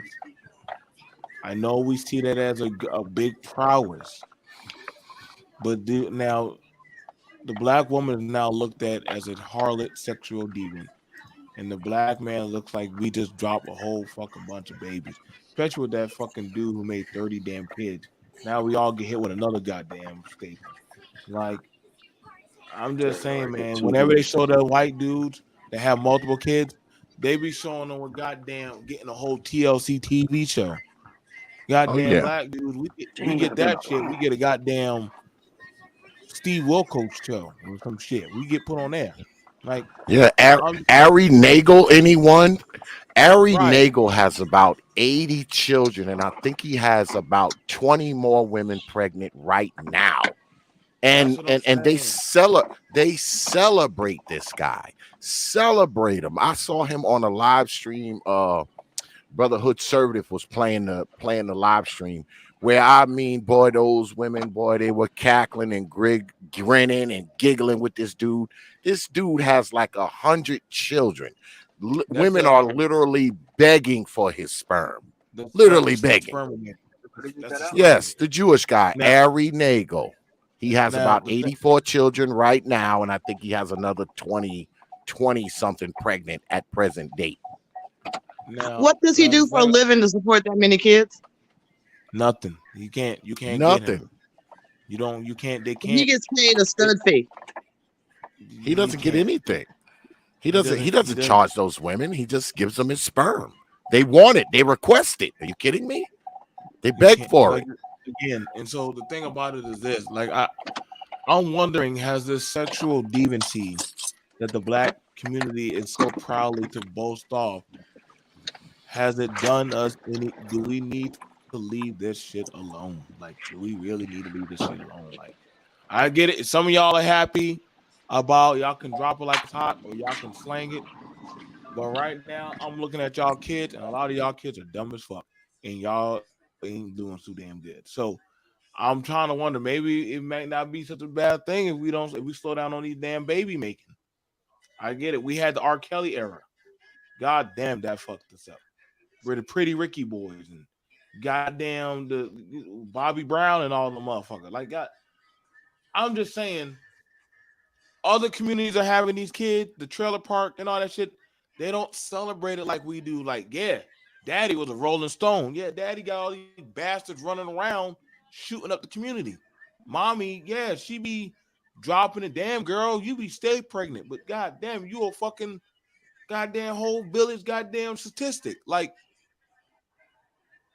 I'm just saying right now, is that bad? The kids now have vitriol for the goddamn over sexualization of the parents. Now the kids are now becoming introverts and incels and femicels and serial killers and shit.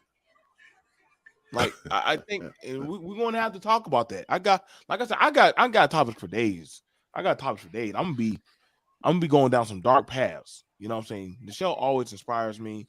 X, you inspire me. A lot of y'all inspire me to do these talks because has the over sexualization literally 180'd us into our new generation hates family. Has the over Yeah. sexualization made the newer generation of kids? That. Save your answers. I'm gonna hit up X. I'm gonna hit you up in the show. But I think the over sexualization has caused us. Because when you having all these fucking kids, there's no way you're gonna say you have time to get your life together. Shit, I know I got 4 kids. Man, listen, my hair's turning gray. I actually started darkening my hair. I ain't gonna lie to y'all. My hair's not actually this color. Like, god damn it, dude. Like, shit. I might catch up with X too quickly. Like, it Aha. just no, but We I'm got to just play saying, the like, long Well, game. well, I'm a We just got to learn to grandfather. play the long game. The long game, I'm a, 50 years from now. yeah, Where man. do we want to see us 50 years from now? Where do you but want to see now your grandkid? but Yeah. Michelle, you just said that you wanted to put the goddamn dude over vasectomy. You don't want to play the game either. Like, Yeah, come no, I on, do. man. I want him. I personally want him to to get the little snip done for 2 Do reasons. you hear that? One, She wants her daughter's boyfriend to get the fiance. snip. Yep. Fiance to get the snip. Yep. I think long term, if he really cares about her, he wouldn't want the chemicals in her body. 2, the vasectomy is reversible.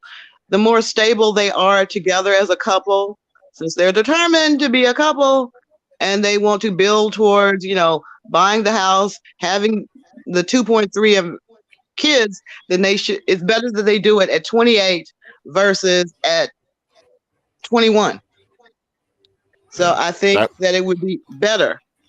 that makes If sense. y'all I mean, like I Because said, you're probably going to be more stable at that age, so that makes sense. Yeah, so y'all it's not, need a. Go ahead. it's not trying to be the Budinsky, because at the end of the day, I'm not between the sheets. Um, I know it's a very difficult conversation for parents to have with their children. When my kids were younger, I sent them to a vacation Bible school at a Lutheran church, not knowing the difference between Lutheran, Methodist, and Catholic. And the Lutheran minister was talking. He said, "Well, God and Mary, Jesus is Jesus is God's son." And he said something about Mary's husband Joseph. My kid said, "Wait a minute, when did Mary divorce God?" And the preacher said, "Well, God never was married to Mary." And my kid said, "Well, then God didn't have no kids with Mary, because my mama said you can't have no kids with a man you ain't married to." So So it's a very difficult conversation to have with your kids. Outside influences can affect your kids, whether you like it or not. I had to deal with a car ride home. "Mama, how was God, Jesus' dad, if he wasn't married to Mary? Uh, God, did Mary cheat with God? Did Mary cheat on Joseph?" So these are conversations that I've had to have with my kids at a very young age, and they're not pleasant. My kids asking me, "Well, Mama, were you a virgin when you got married?" Not pleasant conversation, but it's one you have to put your big girl panties on and have. But again, as I said, having my big girl panties on, I see the white male agenda. I hear them screaming and yelling that the white population in the United States is dwindling, and abortion, and the pill is just, these white women are out of control, that we don't have enough population. If you don't let, but at the same time, quietly, have you noticed the Hispanic people are being groomed to be white? That they're now I part think they're of the choosing. white race? I Well, think they're choosing. the study was that they would, after about second or third generation, consider themselves more white than Hispanic. That way they keep the white population up. But they're fighting tooth and nail to try to find ways to force the middle class woman to have the 2.3 kids. So And my let me. joke is I it's going to gotta end it, backfire on y'all them. guys. Let me. We Yeah. we I, we hope to see how that's play out. You guys, if y'all need a film to watch to keep yourselves busy, or just something interesting, go watch the Netflix documentary special. Since we're talking about kids, go watch the Netflix special called Our Father. Literally, a man who has 100 kids. Literally, he has hmm 100 children. He's an And he was a OBGYN fer- doctor. yeah, he's a fertility doctor. I know the story about this guy. He's a fertility He has doctor, and he was putting his own semen in these women, and he was a and he doctor, has if 100 I children. remember correctly. He has 100 Yeah. children. A lot of his children don't want to come out to the light. But this is a very interesting documentary. Like I said, he only sees himself with having two children out of the 100. I tell you right now, this Mm. man is no joke, man. I He can said promise you. out of the 100, two out of the 100. Two out of the 100. He said the two that my wife had, that's the only one I include. Everybody Yeah, else, that's mine. I just did. Yeah. I don't know. I know you not. So y'all check that out. I gotta go watch that movie myself. I'm very curious because, like I said, we're gonna have to have these conversations. I'm having the harder conversations for you guys. I do thank y'all for rocking with me. X always, man. Oh We gotta yeah. have. Oh We gotta yeah, get back man. to the Oh to yeah. the dark side of these darker conversations. The show really rocked the mic. I told y'all she's not afraid to go deep down the path. Um, you know what I'm saying? And also for the rest of y'all guys, thank you for the Angelica. Hey Kelly, what's going on? Era Black TV, Green Man. Shout out to Art and Style. Art and Style was with us. He's been riding shotgun. A good OG, a good friend. Shout out to D Rel. X always never has to ever ask. If he just says, "Hey, I need to do a show on your show. He don't have to ask me. I just do it. Um, Hey, Joe, and I but want hey, to apologize for because what? I know when you first came on, you said you're going to keep it short, and we're almost at the 4 hour mark. And I apologize. It is what it is. We'll have to just do another. We'll have to just do another 40 minute. Like I said, you guys, I am going over to doing radio broadcasting now. I managed to actually start working out that deal. So y'all, like I said, I'm going to be doing a lot shorter videos. Probably like the most is 30 to 60-minute videos. So I'm going to be very more precise, but I'm also going to be heading on harder, critical topics. If you're interested, I would trust to tell you, start making shorter videos. I can start looking at them and we can start getting them ready. So that way, if everything goes well, we can start knowing who the people who are serious. But y'all, we got to work on our cursing. We got to work on how we handle ourselves. We want to move into a better step. And so we're working on things. I'll see you guys later. Thank you, X, as always. Artist Yeah, man. Cal, everybody in the chat, Michelle, she did the damn thing. I love you guys. A bit tired. Shout out to you. Shout out to you, Mama, and everybody else who's in the chat. Thank you guys for coming through. Shout out to your reaction, satisfaction. I know you and Faith have been killing it. I was both enlisted and an officer. The officer path is better but harder than being lower enlisted of an NCO. Shout out to Reaction Satisfaction and the Faith Network. See you guys later. I have to go eat and deal with two little Yeah, man. girls. Love Thanks y'all. for having Peace me and on, love, brother. everybody.